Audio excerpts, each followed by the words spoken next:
Greetings, Lawmasters. Tonight our chronicle covers the blood-soaked tapestry of Tamriel's most infamous family, a group that hides in the shadows, worships the void, and turns murder into a thriving business model. We are stepping into the sanctuaries of the Dark Brotherhood. Picture a dimly lit stone chamber, the air thick with the metallic tang of fresh blood and the dusty sweet scent of nightshade. There is a skeleton guarding the door who demands a password, and inside, a group of outcasts finds comfort in the cold embrace of a mummified corpse. It is gruesome, it is fascinating, and let's be honest, if you actually tried to join them in real life, you'd probably trip over your own stealth gear and get arrested by a guard before you even reach the sanctuary door. So before you get comfortable, take a moment to like the video and subscribe, but only if you genuinely enjoy what I do here. Go ahead and post your location and local time in the comments. I love seeing where our brotherhood of listeners hails from. Now, dim the lights, maybe turn on a fan for that soft background hum, and let's ease into tonight's journey together. To understand the brutally honest truth of the Dark Brotherhood, we have to acknowledge that they are, in essence, the rebellious children of a much older, much more disciplined parent. They didn't just spring out of the ground like a patch of nirnroot. Their history is a jagged scar running back to the Second Era, born from a religious schism that turned brother against brother. The truth is, the Dark Brotherhood exists solely because some assassins got tired of following the rules. Long before the Black Hand ever curled its fingers around the Empire, the art of assassination was the exclusive domain of the Morag Tong. Based in Morrowind, the Tong wasn't a criminal organisation in the way we think of the Brotherhood today. They were, and still are, a legal guild. Imagine a world where you can walk into a government office, file the proper paperwork, pay a fee, and legally have your neighbour executed because he keeps playing his lute too loud at 3 AM. That is the Morag Tong. They operate under the sanction of the tribunal, or at least they did for centuries, performing executions, or honourable writs, to prevent house wars from escalating into full-scale chaos. Their patron is Mephala, the Daedric prince of lies, sex and murder, the web spinner. For the Tong, murder isn't a business transaction, it is a sacrament. It is a way to maintain balance. But religious organisations, much like internet comment sections, are prone to arguing over interpretation. The brutally honest truth about their origin is that the Brotherhood started because a faction within the Morag Tong decided that Mephala's rules were too restrictive. They didn't want to just kill for balance. They wanted to kill for business. And more importantly, they began to view the act of murder not as a tribute to a Daedric, prince, but as a transaction with the void itself. This is where the theology gets messy, and where the blood begins to spill. In the earliest days, the Morag Tong worshipped Mephala with a singular focus. However, as the Second Era progressed, a charismatic figure, often referred to in forbidden texts as the Night Mother, began whispering a different doctrine. Now this is where we hit our first major point of contention among scholars and fans alike. Who exactly was this original Night Mother? There is a prevailing fan theory that the Night Mother isn't a separate entity at all, but rather Mephala playing a long, cruel joke on her followers. The theory suggests that Mephala, enjoying the chaos of betrayal, whispered conflicting commands to different sects of the Tong just to watch them tear each other apart. It fits her profile perfectly. She is the Prince of Secret Murder, after all. What better secret than convincing a breakaway cult that they are worshipping a primordial void force, when really they're just feeding the same spider goddess under a different name? Regardless of whether it was Mephala in a mask or a true revelation from Sithis, the split was violent. This wasn't a peaceful resignation where everyone shook hands and cleared out their desks. This was a civil war in the shadows. The Brothers of Darkness, as they were arguably called before formalizing their name, began accepting contracts outside of the tribunal's jurisdiction. They started killing not just for political stability, but for gold. They abandoned the strict code of the Mephala worshippers, who believed that the victim had to be marked and the kill had to be honourable, and adopted a philosophy that was far more pragmatic. Death is the objective, and the method is irrelevant. The Morag Tong, understandably, did not take kindly to this heresy. To them, the Dark Brotherhood were vulgar butchers. It's like a Michelin star chef looking at a fast food joint. Sure, both provide food, but one considers it art, and the other is just churning out product for mass consumption. The Tong declared the Brotherhood enemies of the state. If you play The Elder Scrolls The Thrud, Morrowind, you can actually see this rivalry in action. The Morag Tong has a massive headquarters in the canton of Vivec City operating openly. Meanwhile, the Brotherhood is forced to hide in sewers and caves, treated as common criminals. That dynamic, the legitimate assassins versus the illegitimate cult, defined the early years of the Brotherhood. The schism became known as the Mephala split. The Brotherhood took the teachings of Mephala and twisted them. They stripped away the nuance. Where Mephala is about the complexity of the web, the manipulation, the sex, the lies, the Brotherhood focused entirely on the end result, the void. They elevated Sithis, the representation of emptiness and nothingness, to the position of their supreme deity. Here is an obscure lore tidbit that often gets overlooked. The book Fire and Darkness implies that the split wasn't just about theology, but about geography and politics.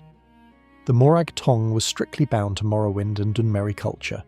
They couldn't easily operate across Tamriel because their writs weren't recognised by the Empire or the other provinces.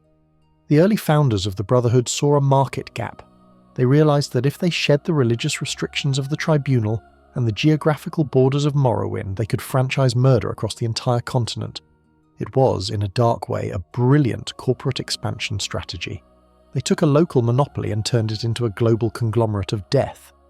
But this expansion came at a cost. By severing ties with Mephala, or at least the orthodox worship of her, they lost the protection of the law. They became outlaws everywhere they went. This shaped their culture of extreme secrecy. The Morag Tong could walk in the daylight. The Brotherhood had to build sanctuaries underground, hidden behind magical barriers and riddles. The aesthetic shifted too. The Tong wears unique, often ceremonial chitin armour, functional, distinct, cultural. The Brotherhood adopted the shrouded armour, tight leather, black and red, designed purely for stealth and intimidation. It's the uniform of someone who knows they are hunted. The founding of the Brotherhood is also tied to the figure of the Night Mother in a physical sense, not just a spiritual one. While the Morag Tong revered Mephala as an abstract deity, the Brotherhood needed something tangible. They needed a mother figure to replace the web spinner. This desire for a maternal icon led to the elevation of the woman who would become the corpse in the coffin, a topic we will dive into deeper soon. But in these early days, it was about establishing a new lineage. They weren't just killers anymore, they were a family. And like any toxic family, they demanded absolute loyalty to make up for their lack of external validation. It is fascinating to think about the arrogance required to break away from a thousands-year-old tradition. The founders of the Brotherhood looked at the Morag Tong, an organisation that had successfully assassinated potentate Versidue Shay, effectively ending the Second Empire, and said, yeah, we can do better. And in some ways, they did. They became more feared. The Tong was respected, but the Brotherhood was dreaded. The Tong was a tool of the great houses. The Brotherhood was a knife in the dark that could come for anyone, from a beggar to an emperor, as long as the coin was good. However, the brutally honest part of this history is that the Brotherhood has always been insecure about its origins. You see it in how aggressively they cling to their rituals. The Morag Tong treats assassination as a job with religious undertones. The Brotherhood treats it as a high-stakes cult performance. They have to constantly prove that Sithis is real, that the Night Mother speaks, that they aren't just renegades who got greedy. This insecurity fuels their obsession with the Five Tenets and the erratic nature of their leadership. They are a group built on a foundation of rebellion, trying desperately to impose order on chaos. As the Brotherhood spread out of Morrowind and into Cyrodiil, Skyrim and High Rock, they carried this chip on their shoulder. They were the new money of the assassination world. They didn't have the ancient treaties or the blessing of living gods. All they had was the Dreadfather, the Night Mother, and a willingness to go where the Morag Tong wouldn't. They filled the sewers of Wayrest and the basements of Cheydinhal, growing like black mould in the damp corners of the Empire. The transition wasn't smooth. They were hunted by the Tong for centuries, assassins hunting assassins, a shadow war that left bodies in the alleys of every major city in Tamriel.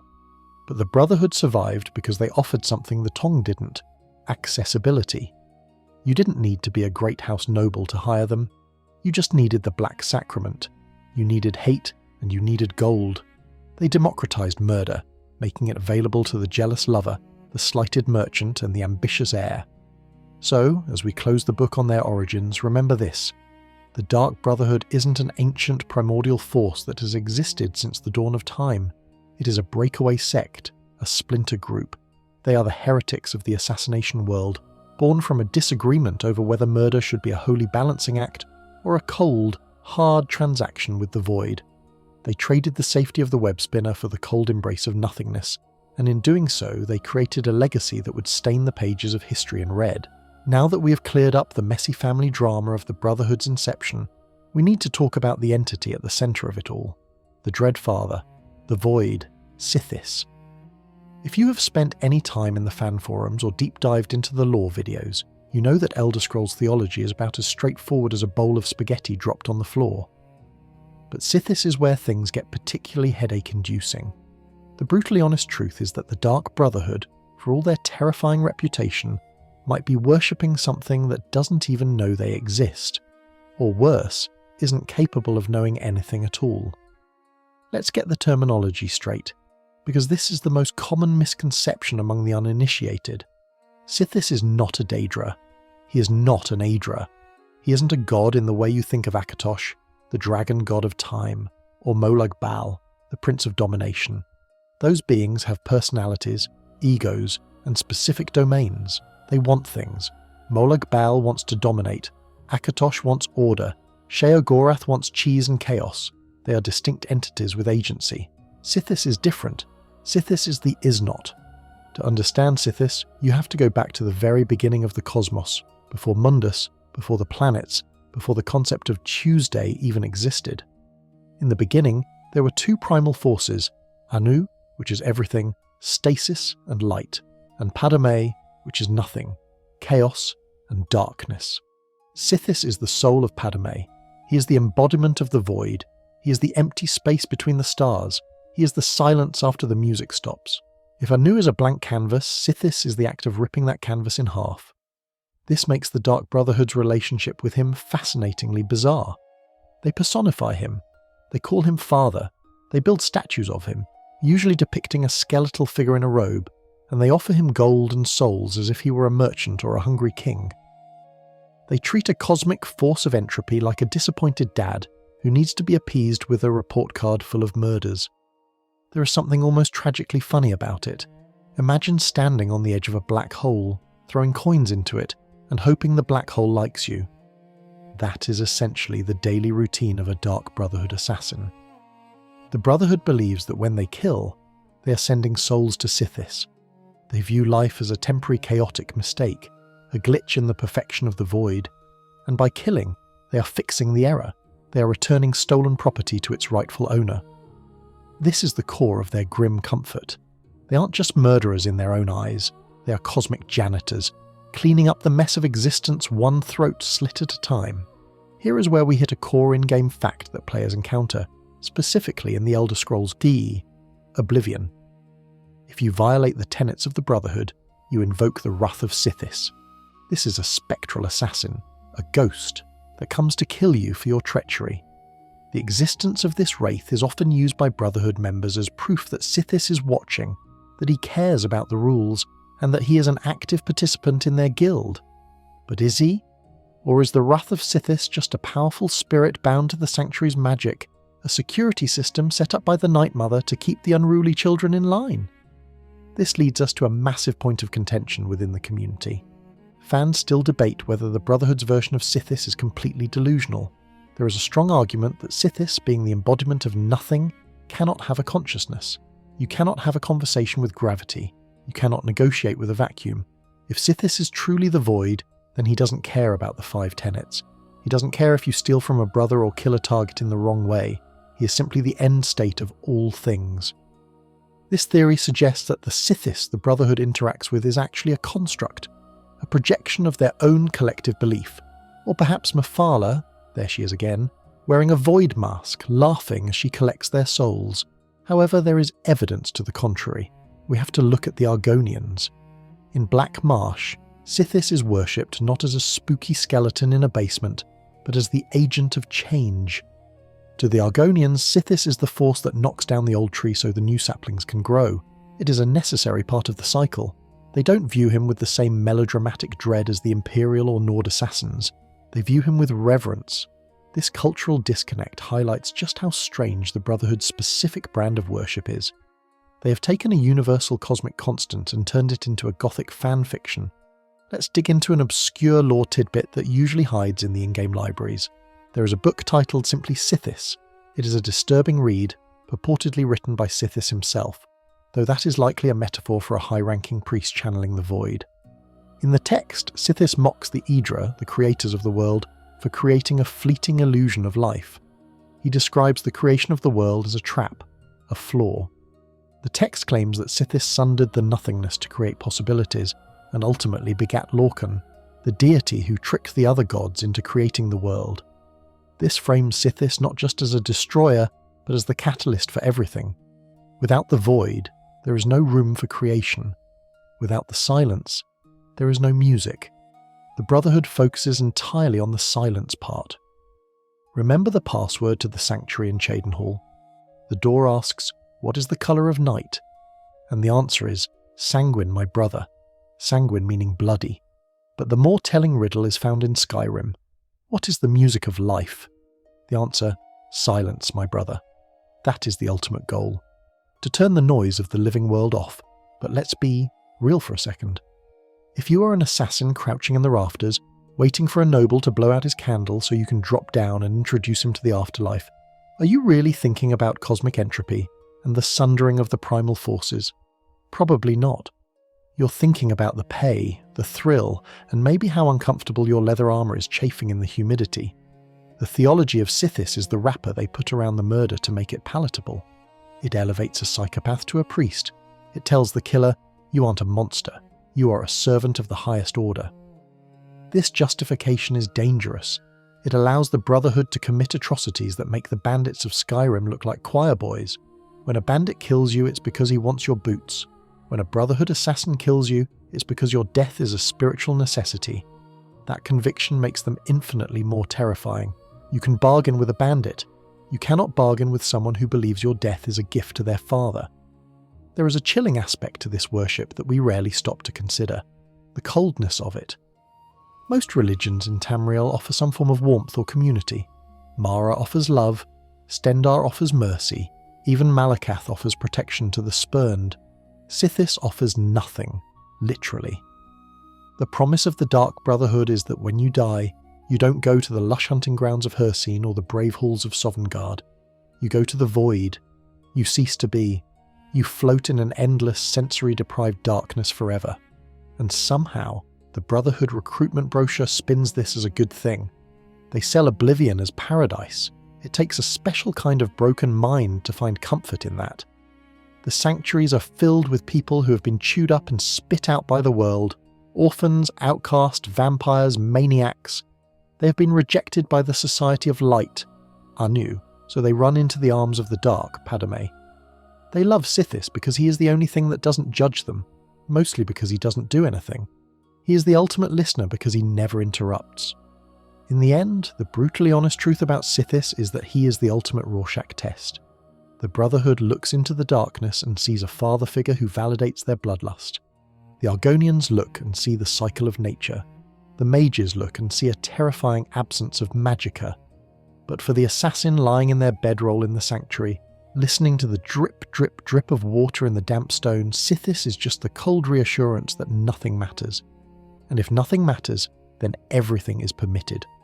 As we prepare to look at the one entity that actually does talk back to these murderers, remember the silence of the Dreadfather. He is the shadow in the corner of your room that doesn't move when you blink. He is the space under your bed. He is the vast, indifferent ocean of time that eventually swallows every name, every deed, and every empire, and the Brotherhood? They are just the ones foolish enough to try and swim in it. If Sithis is the distant, silent father who went out for a pack of cigarettes and transformed into the infinite void, then the Night Mother is the overbearing matriarch who refuses to let go. Literally. We move now from the abstract theology of nothingness to the very tangible, very gruesome reality of the Brotherhood's leadership. We're talking about the corpse in the box, the unholy matron, the desiccated remains of a woman that the Dark Brotherhood drags around Tamriel like a macabre family heirloom. The brutally honest truth is that the spiritual centre of this fearsome organisation is a shriveled, mummified body that smells of ancient oils and vinegar. It is not a magical projection. It isn't a beautiful, ethereal spirit floating in a crystal ball. It is a cadaver. In the Elder Scrolls V, Skyrim, when you finally encounter the Night Mother in her iron coffin, the game doesn't shy away from the grotesque details. She is skeletal, her skin stretched tight like old parchment over bone, her eye sockets hollow and staring. She looks less like a deity and more like something you'd find in a forgotten tomb that should have been sealed centuries ago. And yet the members of the Brotherhood treat this husk with more reverence than most citizens treat the Emperor. The existence of the Night Mother's corpse anchors the Brotherhood in a physical reality that is distinct from other cults. Most cults worship an idea or a distant god. The Brotherhood worships a physical object that requires maintenance. She needs to be cleaned. She needs to be oiled. She needs to be transported. There is a mundanity to her horror. Imagine being the most feared assassin in the land, a master of shadows, and your chore list includes moisturize the mummy. It strips away the glamour of the assassin's life and reveals the morbid obsession at its core. But who was she? Before she was a piece of luggage for Cicero, she was a woman. The lore gives us a specific chilling origin story. Legend holds that during the Second Era, she was a mortal woman, a dark elf, who lived in a small village. She heard the voice of Sithis in her head, the only entity who could hear the void, and he demanded a tribute. To prove her love and subservience to the Dread Father, she murdered her 5 children. She sent their souls to the void to be with their father. This act, the slaughter of her own offspring, is the foundational myth of the Brotherhood. It is the ultimate inversion of nature. Mothers are supposed to protect life. The Night Mother ended it. When the villagers discovered what she had done, they didn't see a holy prophet. They saw a monster. They killed her, burned her house, and thought they had ended the madness. But, as usually happens in Tamriel when you kill someone with a direct line to a cosmic force, death was just a promotion. She became the bride of Sithis, the spectre who guides the family.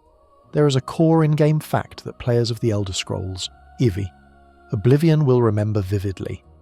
For a long time, the Night Mother's physical remains were not in a wagon. They were housed in a crypt beneath the city of Breville. Above ground, the entrance was marked by the Lucky Old Lady statue, a stone monument that the townsfolk believed brought good fortune. Children played around it. People touched it for luck. Little did they know that directly beneath their feet, deep in the dank earth, lay the most unholy corpse in history, surrounded by the leadership of a murder cult. The irony is palpable, the symbol of luck sitting atop the source of death. The crypt in Breville was the Vatican of the Dark Brotherhood. It was the central hub where the Black Hand met, and where the listener would visit the corpse to receive contracts. This brings us to the mechanics of the listener. The Night Mother does not speak to the group. She does not hold press conferences. She speaks to exactly one person at a time, the listener. And she doesn't use words that float in the air. She speaks psychically, a voice echoing inside the skull. To hear her, the listener must often get physically close. In the lore, and seen in the games, this intimacy is disturbing. The listener might have to lean into the coffin, ear hovering inches from those withered dry lips, waiting for the whisper. It is a violation of every survival instinct a human has. We are wired to avoid the dead, to fear the disease and decay they represent. The Brotherhood forces its leader to embrace it. The brutally honest take here is that being the listener isn't a position of power, it is a position of psychological torture.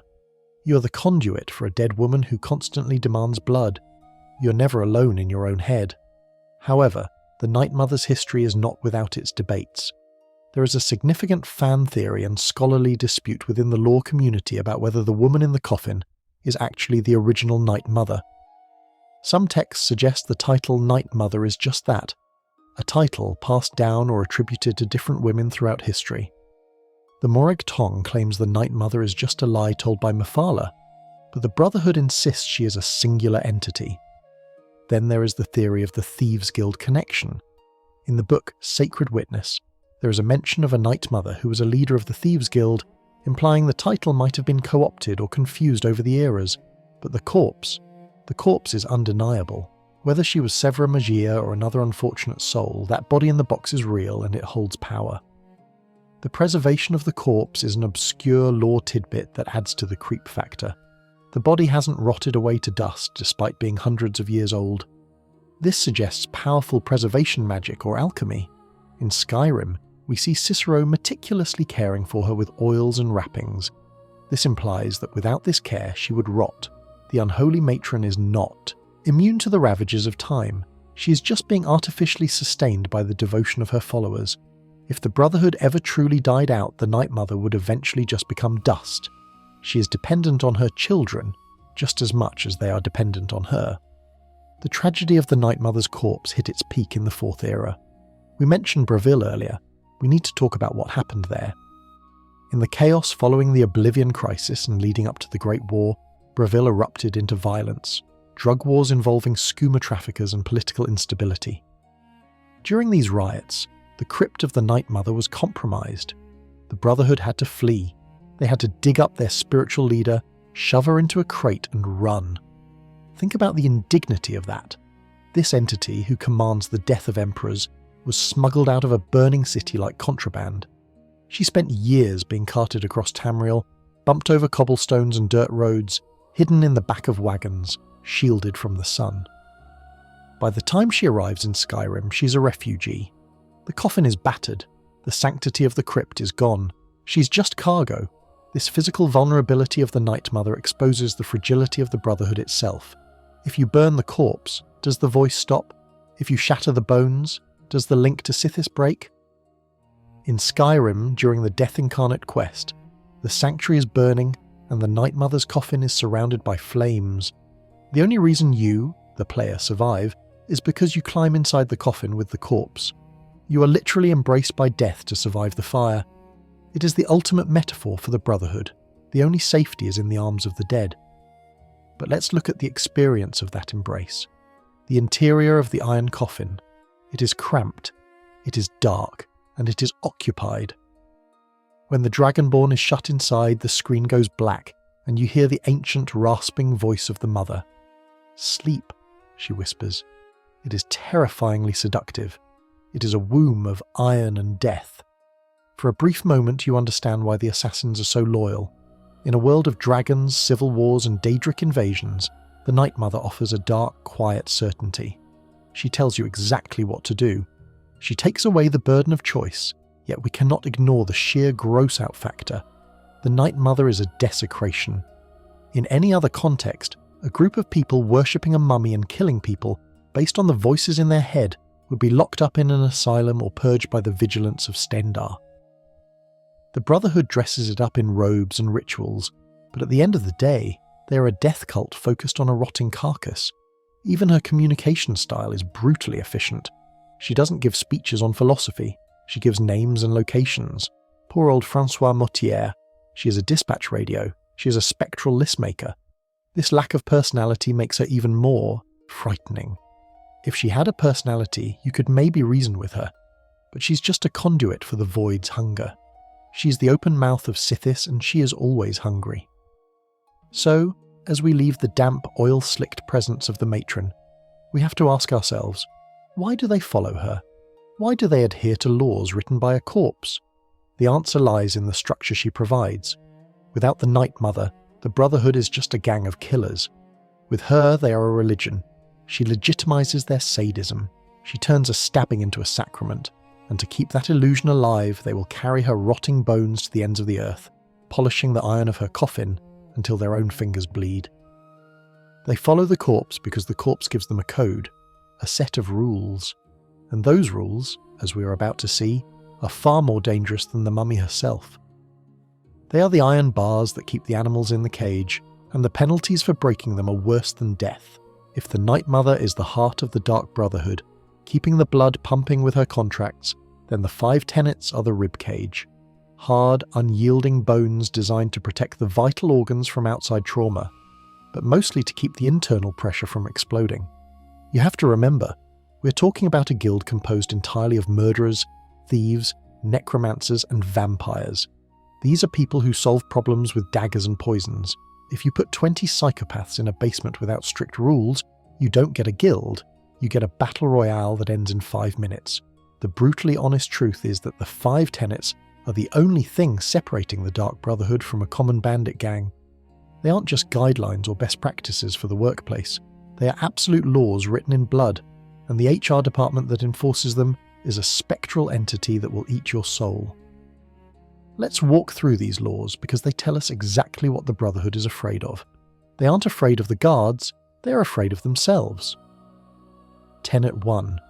Never dishonour the Night Mother. To do so is to invoke the wrath of Sithis. This is the blasphemy law. Since the organisation is a cult, you cannot have members rolling their eyes at the boss. It enforces the spiritual hierarchy. You might be the best killer in Tamriel, able to hit a fly with an arrow from 300 yards, but if you insult the corpse in the iron coffin, you are done. It forces a reverence that might not be genuine, but must be performed. It's the respect the flag rule of the sanctuary. Tenet 2. Never betray the Dark Brotherhood or its secrets.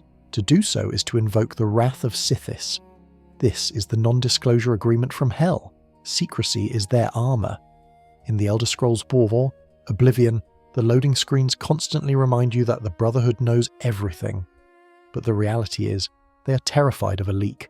A single loose-lipped initiate in a tavern could bring the Imperial Legion down on their heads. This tenet is about survival.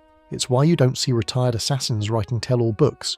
You leave the Brotherhood in a shroud or not at all. Tenet 3. Never disobey or refuse to carry out an order from a Dark Brotherhood superior. To do so is to invoke the wrath of Sithis. This establishes the chain of command. The Black Hand speaks, you listen. There is no democracy in the dark. If a speaker tells you to kill a beggar, you do it. If they tell you to kill a king, you do it. If they tell you to wear a ridiculous jester outfit, well, ask Cicero about that one. This rule strips away individual agency. You are a tool. A weapon doesn't decide where it strikes. The hand wielding it does. Tenet 4. Never steal the possessions of a dark brother or dark sister. To do so is to invoke the wrath of Sithis. This one always feels a bit funny to me. You're allowed to break into a merchant's house and steal his ore, life, his gold, and his family heirloom. But if you take a sweet roll from the sanctuary kitchen that belongs to a fellow assassin, you have crossed the line. It speaks to the honour among thieves mentality. Since everyone in the guild is a criminal, the temptation to steal from one another is high. This tenet forces a communal trust. You have to be able to sleep in the sanctuary without worrying that your roommate is going to loot your chest. Tenet 5. Never kill a dark brother or dark sister. To do so is to invoke the wrath of Sithis. The ultimate rule, no friendly fire. This is crucial because, again, these are people who kill for a living. Disputes in the Brotherhood could easily turn lethal. If Ochiva looks at you the wrong way, your instinct might be to poison her wine.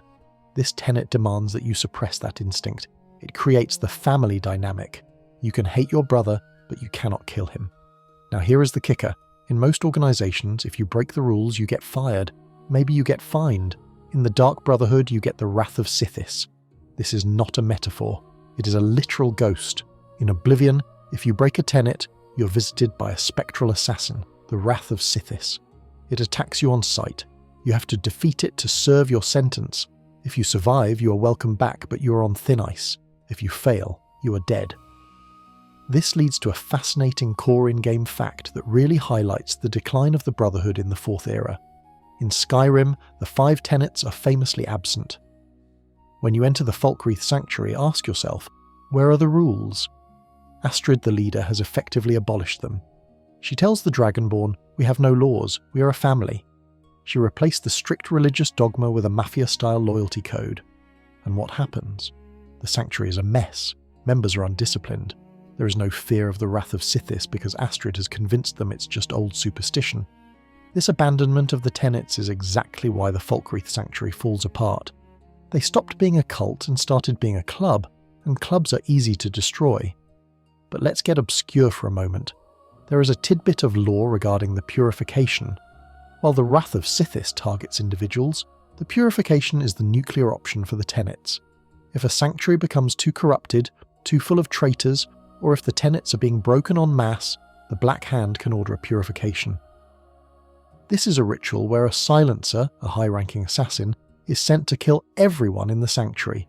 Every man, woman, and skeleton. It is the ultimate enforcement of the rules. It suggests that the Brotherhood views the sanctuary itself as a living organism.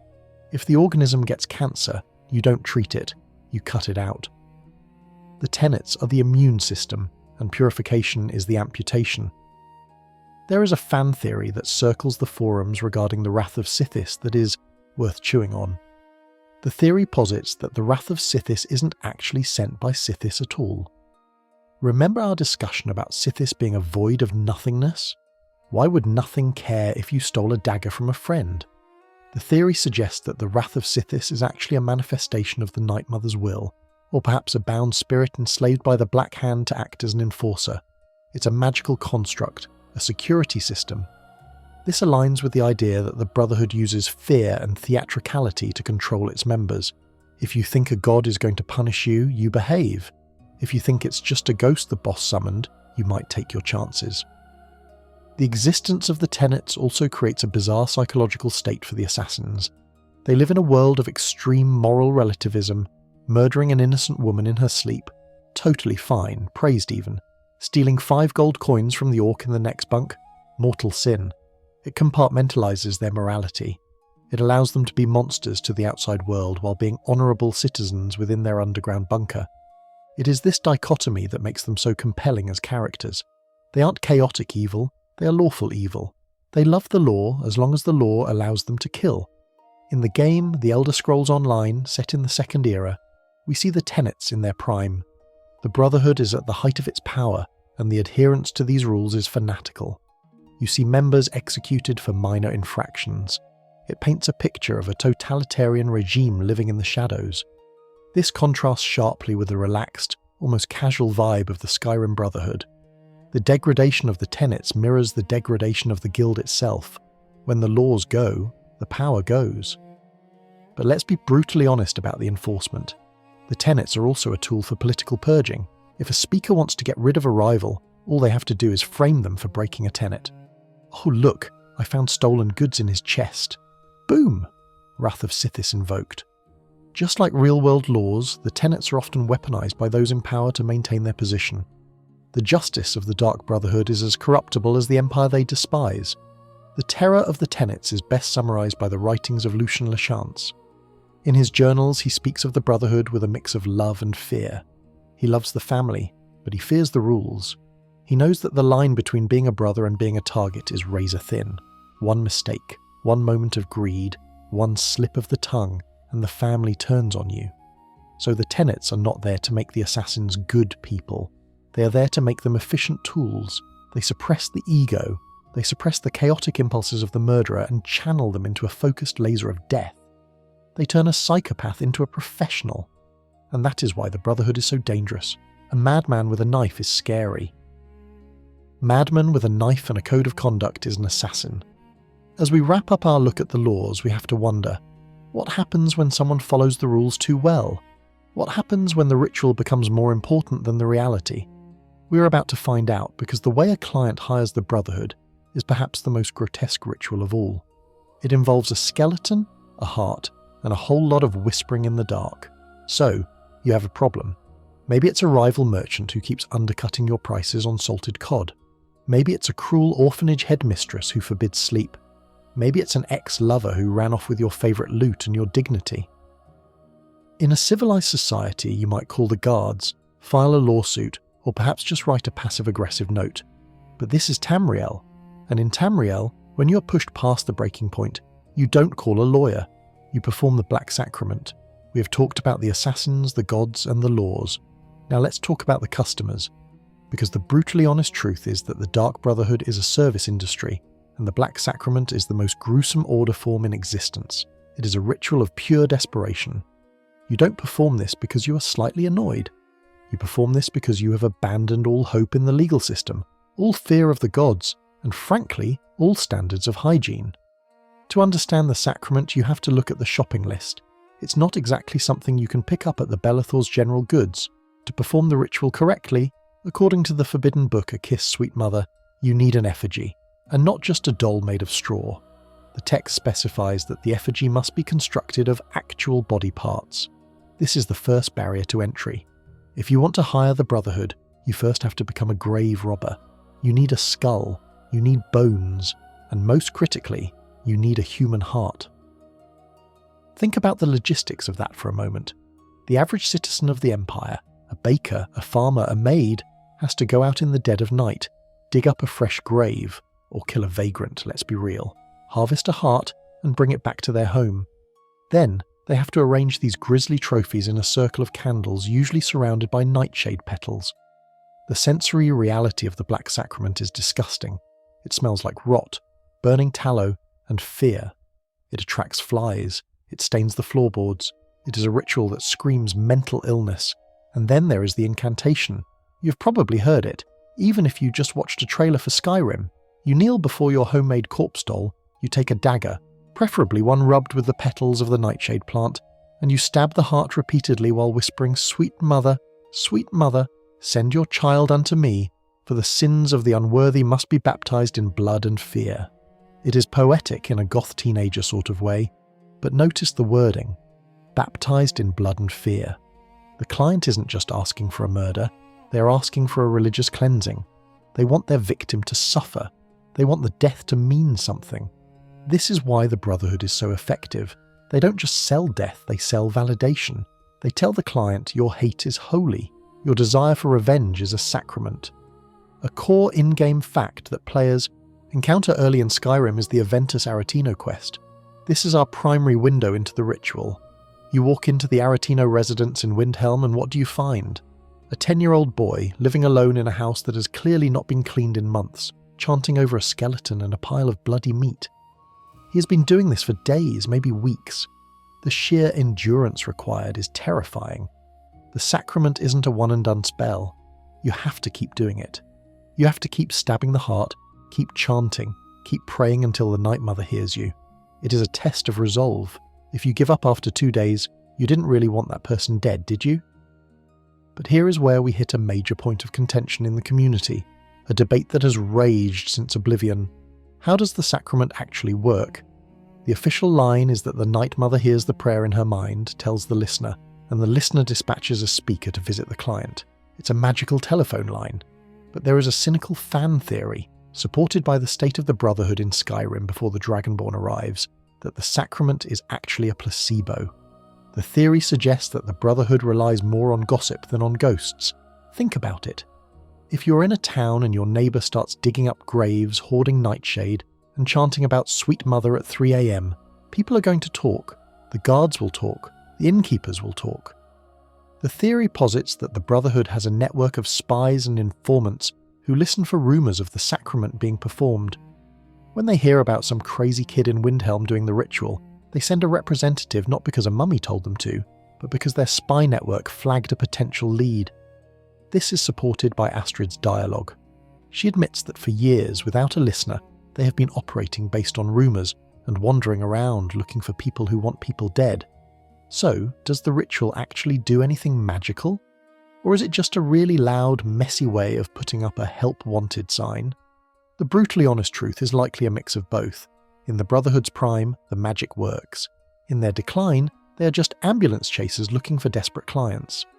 Let's dive into an obscure lore tidbit found in the book Legions of the Dead. It discusses the overlap between the Black Sacrament and necromancy.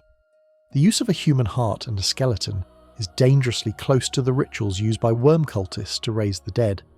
There is a suggestion that the Black Sacrament was originally a necromantic ritual twisted for a different purpose. Instead of binding a soul to the body, raising a zombie, the sacrament is designed to bind a contract to the void. You're using the energy of death to call forth death. It creates a sympathetic resonance. This explains why the ritual feels so wrong. It is perverting the laws of Arche, the god of life and death cycles, in the most flagrant way possible. The outcome of the ritual is also worth examining. If you succeed, you don't get a confirmation email. You get a visit from a speaker.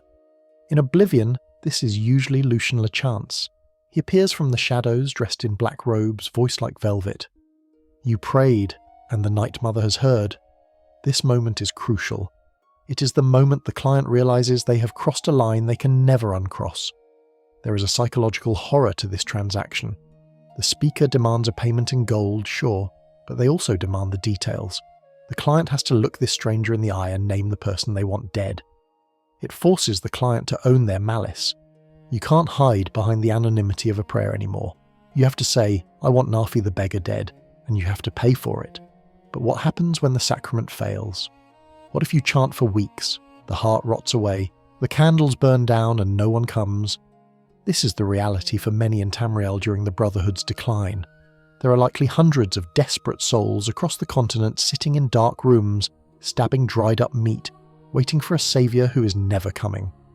It paints a picture of the Brotherhood not as an all-powerful organisation, but as a failing utility company that can't keep up with demand. The silence of the Night Mother isn't just a theological problem, it's a customer service nightmare. We should also talk about the Black Sacrament as a brand. It is so feared that sometimes just the threat of it is enough. You might hear an NPC say, I'll perform the Black Sacrament on you. It has become a cultural bogeyman.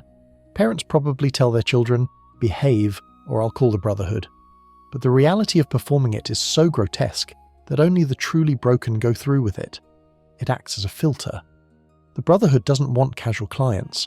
They want clients who are willing to get blood under their fingernails before the assassin even arrives. The ingredients themselves tell a story. Nightshade. It's a poison, yes, but in lore, it is also associated with magic fortification and destruction. By rubbing the dagger with it, you are metaphorically poisoning the link between the victim and the world. And the heart is the seat of emotion. You're stabbing the emotion that caused you pain.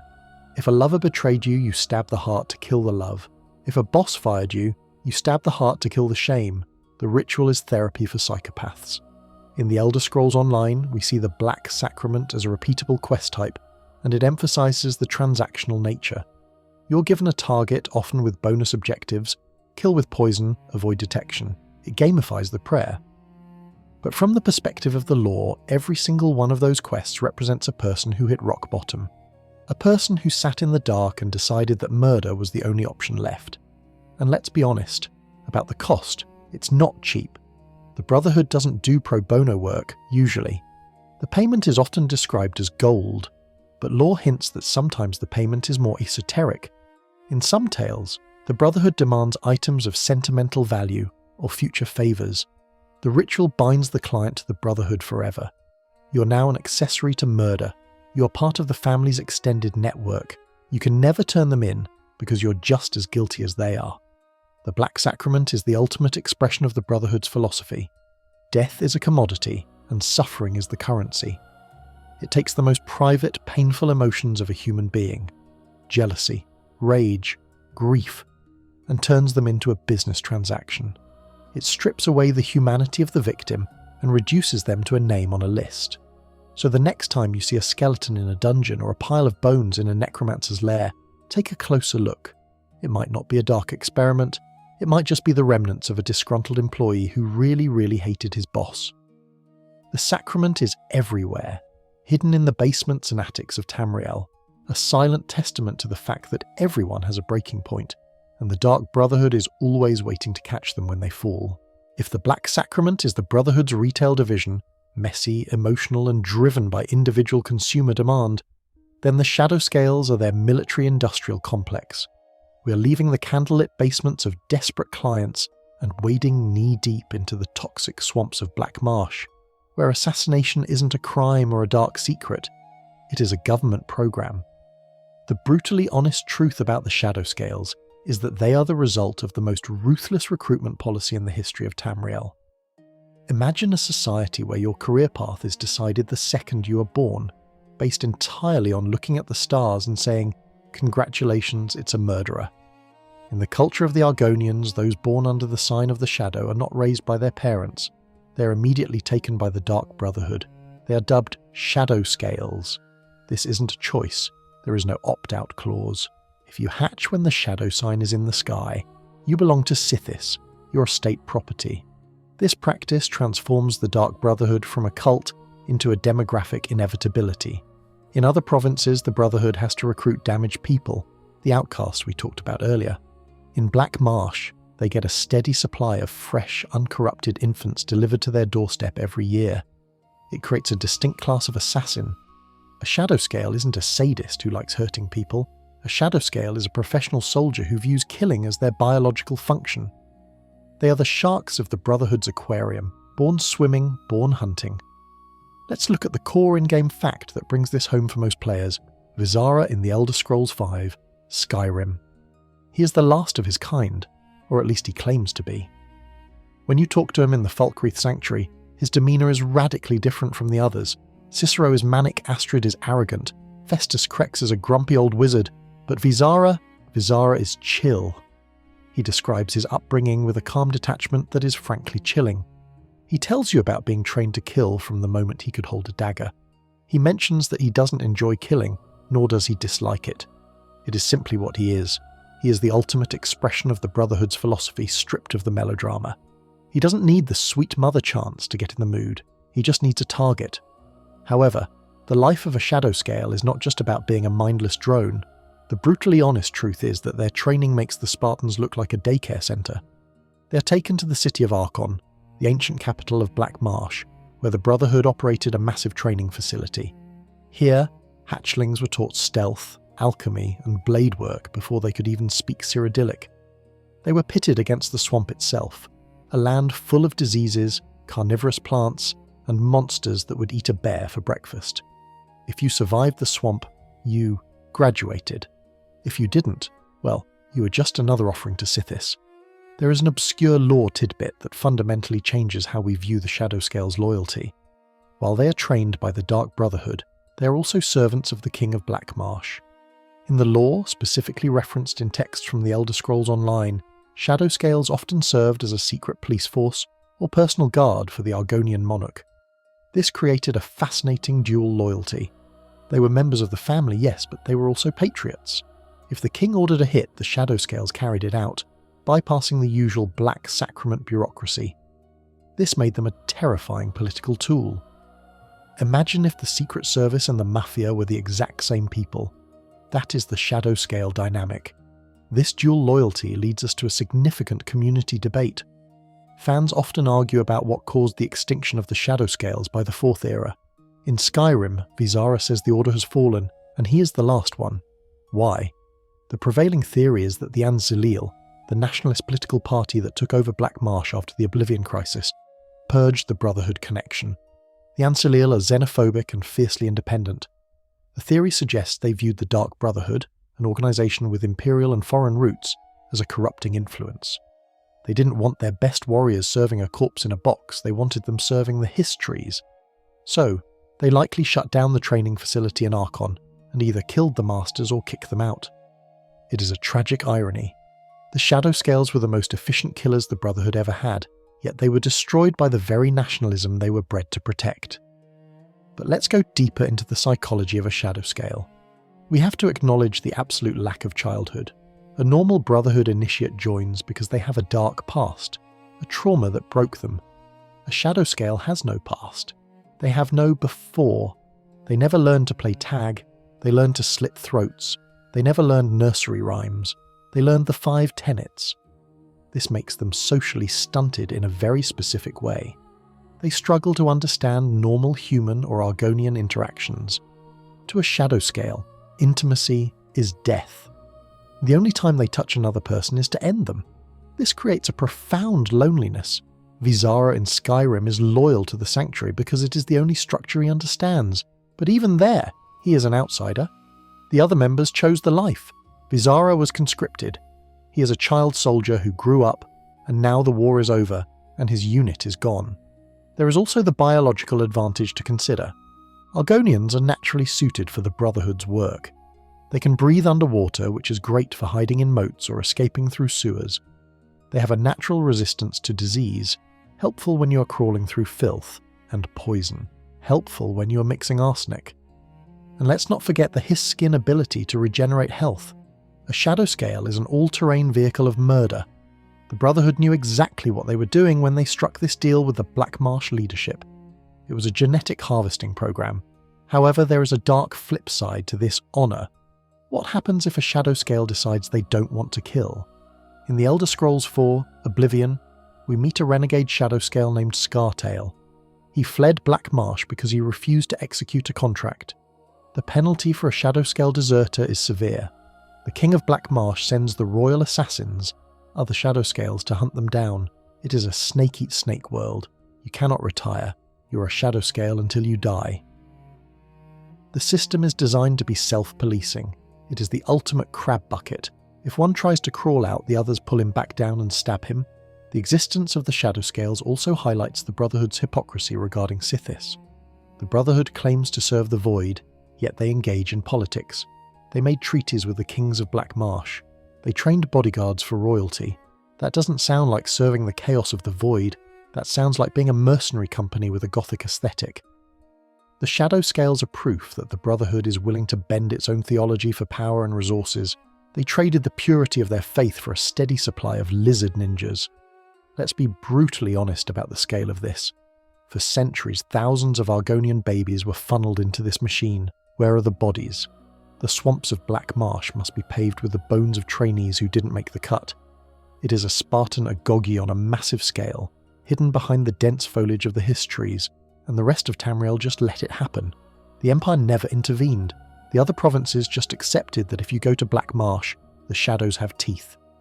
In the Elder Scrolls Online, you can actually visit the Shadowscale Enclave in Murkmire. You see them operating in their prime. They aren't hiding in a hole. They are respected arbiters of justice. In Argonian culture, justice and assassination are often the same word. If someone commits a crime, the Shadowscales balance the equation. It is a much more dignified existence than the sewer-dwelling rats of the Cheydinhal Sanctuary. It shows us what the Brotherhood could have been if they were integrated into society rather than hunted by it. But by the time of Skyrim, that dignity is gone. The Shadowscales are a relic. Vizara is a museum piece. The tradition has died out, likely because the world moved on. The Fourth Era is a time of crumbling institutions, and the Shadowscale training camps were one of the first to go. This extinction serves as a grim reality check for the Brotherhood. They used to have a pipeline of elite warriors. Now they have to rely on whoever wanders in the door, jesters, werewolves, and random adventurers. The loss of the Shadowscales represents the brain drain of the organisation. They lost their professionals. They lost their discipline. When you look at Vizara, you don't just see an assassin. You see the end of an era. You see a creature bred for a purpose that no longer exists. He is a living weapon with no war to fight, hanging out in a cave with a bunch of amateurs, waiting for a death that will finally release him from the stars that cursed him at birth. So, the next time you create an Argonian character and pick the Shadow Standing Stone, remember what that actually means in the lore. It doesn't just mean you can turn invisible once a day. It means in a different time, in a different life, you would have been snatched from your cradle, handed a dagger, and told to make the Void proud. You wouldn't be the hero of the story. You would be the monster under the bed. And let's be honest, in the world of Tamriel, being the monster is often the only way to survive. We have explored the gods, the laws, the clients, and the recruitment. Now, we must look at the management. Because let's be brutally honest, even a death cult needs a middle management team to make sure the spreadsheets, or in this case, the death warrants, are filed correctly. The Dark Brotherhood isn't a democracy, nor is it a chaotic free-for-all. It is a rigid top-down bureaucracy that would make an imperial tax auditor weep with joy. This structure is known as the Black Hand. The imagery is simple, gruesome, and effective. The Black Hand consists of 5 members, 4 speakers, the fingers, and 1 listener, the thumb. Together they form the hand that wields the knife. But the brilliance of this system lies not in its anatomy, but in its absolute obsession with compartmentalization. The Dark Brotherhood operates on a need-to-know basis so strict that most members go their entire lives without ever seeing the face of the people giving the orders. At the top you have the listener. We touched on this role when discussing the Night Mother, but in terms of bureaucracy, the listener is the CEO. They are the only person in the entire organisation authorised to interpret the market data, the Night Mother's whispers. This makes the listener a singular point of failure, which is a terrible business strategy, but excellent for religious control. If the listener dies without naming a successor, the whole system goes deaf. The phone line to headquarters is cut. This is exactly what happened in the Fourth Era, leading to the chaotic decline we see in Skyrim. But in the glory days, the listener was a figure of absolute unquestioned authority. Below the listener are the 4 speakers. These are the regional managers. Each speaker is responsible for a specific territory or a cluster of sanctuaries. They don't get their hands dirty, at least not with the grunt work. They are the aristocrats of death. They negotiate the high-value contracts, they manage the gold flow, and they ensure the tenets are being followed. In The Elder Scrolls 4, Oblivion, we get a perfect look at this. The speakers aren't hiding in sewers, they are living in mansions posing as respectable citizens, sipping wine with the very nobles they might order killed the next day. This leads to a core in-game fact that players of Oblivion will remember vividly. The character Lucien Lachance is a speaker. When you first meet him, he exudes an air of sophistication that is completely different from the rough, edgy assassins in the Cheydinhal Sanctuary. He doesn't live in the sanctuary. He visits it like a district manager doing a surprise inspection. This physical separation is intentional. The family in the sanctuary provides a sense of community, but the Black Hand remains distant, almost mythical. To the average assassin, a speaker is a terrifying voice in the dark, not a buddy you grab a mead with. This hierarchy is further insulated by the silencers. Every speaker has one silencer, a personal enforcer. These are the talons of the Black Hand. The silencers are technically outside the standard rank structure. They don't take orders from the sanctuary leaders, they answer only to their specific speaker. If the Black Hand is the board of directors, the silencers are the private security detail that escorts you out of the building and then throws you off the roof. The brilliance of using silencers is plausible deniability. A speaker can order a silencer to remove a problematic member of the Brotherhood without ever officially involving the sanctuary. It's an internal affairs division that executes people. In the game, when you're promoted to silencer, you stop taking contracts from the local boss and start taking special assignments directly from Lucien. You have moved from the mailroom to the executive suite, but the work is infinitely bloodier. Now, let's look at an obscure lore tidbit regarding the attire. We all know the shrouded armour, the red and black leather tight suit that screams "I am stealthy," but the Black Hand wears something different, the Black Hand robe. In the game files and lore descriptions, these robes are often enchanted with powerful illusion and alteration magic, specifically designed to manipulate personality and speech. This implies that the speakers aren't just killers, they're diplomats and manipulators. Their weapon isn't always a dagger, sometimes it's a conversation. They talk their way into courts and castles, planting the seeds of demise with a smile. The robe signifies that they have transcended the physical act of killing and mastered the political art of murder. The bureaucracy relies heavily on a system known as dead drops. This is the ultimate work-from-home setup for assassins. Instead of meeting face-to-face, which risks exposure, orders are left in hollowed-out rocks, inside old coffins, or tucked into the rot of an old tree. The assassin picks up the note, kills the target, and leaves the proof at the next drop. It is efficient, anonymous, and cold. It turns the assassin into a pure instrument. You don't ask why, you just read the note and execute.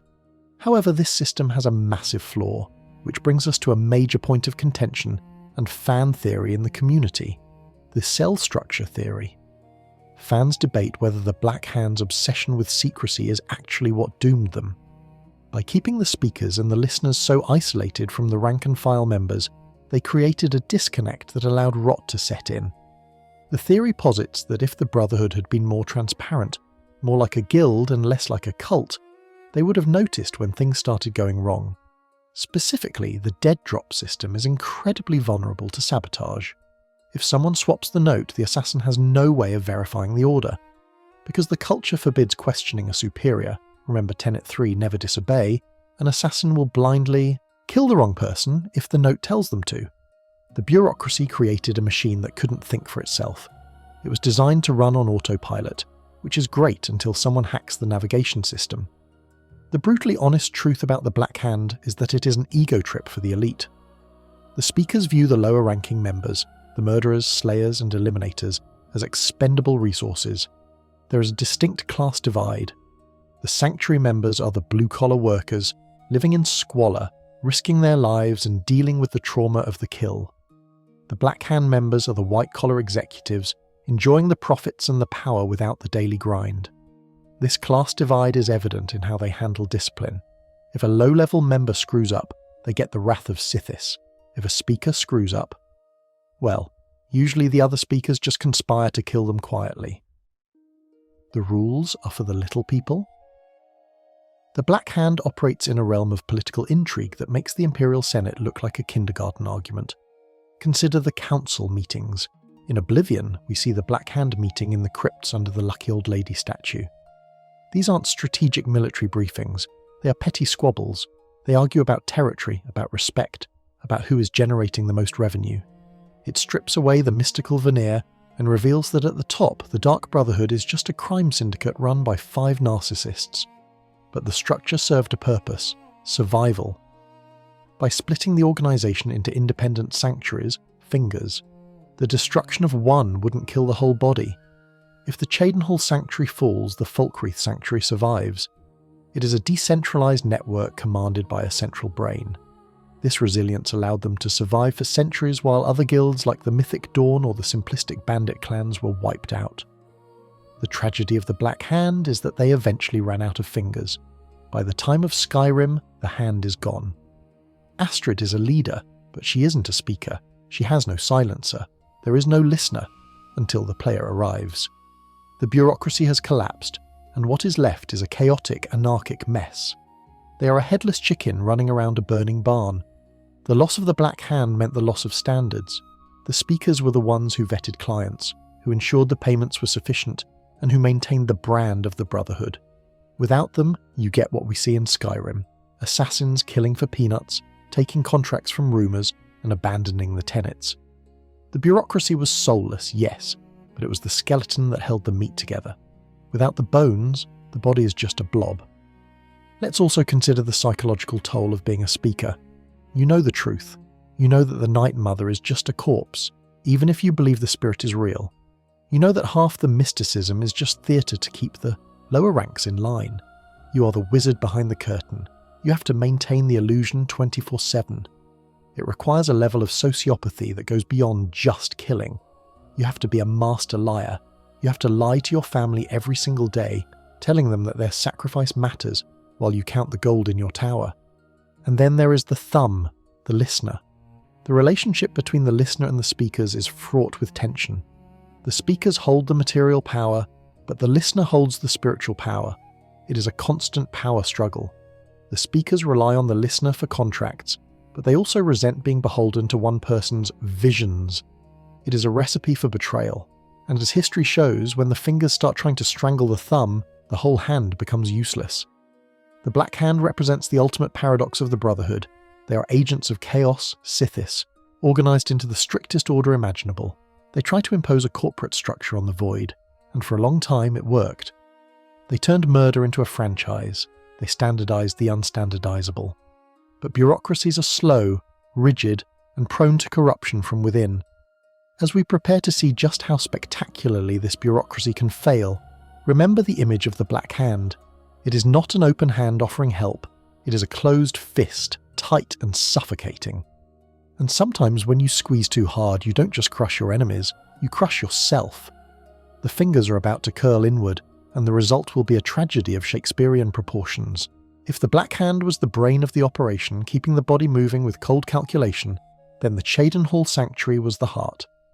And in the chaotic year of the Oblivion crisis, the Dark Brotherhood suffered a heart attack from which it never truly recovered. We are arriving now at the single most traumatic event in the Guild's playable history: the Great Betrayal and the subsequent purification of the Cheydinhal family. The brutally honest truth is that for all their talk of loyalty and the Void, the Brotherhood is incredibly easy to manipulate if you just change the handwriting on a piece of paper. This section isn't about the glory of the kill, it is about the tragedy of incompetence. It is the story of how the hero of the story, you, the player, the silencer, became the unwitting instrument of the Guild's destruction. Let's set the scene. In the Elder Scrolls IV, Oblivion, the Cheydinhal Sanctuary is unique because it actually feels like a home. Unlike the damp caves of Skyrim, this place has red velvet carpets, stone arches, and a warm communal vibe. The members greet you, they give you gifts. Ochiva, the Argonian mistress of the sanctuary, is like a supportive aunt. Vicente Valtieri, the vampire who has lived for centuries, is the doting grandfather figure who offers you the dark gift of vampirism not as a curse, but as a perk of the job. Even the orc, Gogrun, treats assassination like a fun hobby he wants to share with you. This emotional connection is a trap. The writers at Bethesda made you love these people for one specific reason, so it would hurt when they forced you to kill them. The nightmare begins with a core in-game fact that serves as the turning point of the entire faction questline. Lucien Lachance, the speaker we discussed earlier, summons you. He's panicked. He tells you there is a traitor in the Cheydinhal Sanctuary. He believes someone inside that cozy family has been stealing contracts and killing Black Hand members. His solution? The rite of purification. This is the nuclear option of the Dark Brotherhood laws. It is an ancient ritual invoked when a sanctuary is deemed compromised beyond saving. The order is simple and absolute. Kill everyone. Think about the weight of that. You aren't sent to kill a bandit or a corrupt noble. You're sent to kill the merchant who sold you your poison. You're sent to kill the trainer who taught you how to sneak. You're sent to kill Mirage Dar, the Khajiit who finally started being nice to you after calling you foul-smelling ape for weeks. The brutally honest reality of the purification is that it was a mistake. Lucien Lachance was wrong. There was no traitor in the sanctuary. The traitor was outside, manipulating him. Lucien, the master of manipulation, got played. He ordered the execution of his most loyal soldiers because he was too paranoid to see the truth. And you, the player, followed orders because, well, that's what the game tells you to do. It highlights the flaw in Tenet 3, Never Disobey. Blind obedience turned the silencer into a tool of self-destruction. The actual act of clearing the sanctuary is one of the bleakest gaming moments in the franchise. You walk into that familiar room and they greet you. "Brother, good to see you." And then you stab them.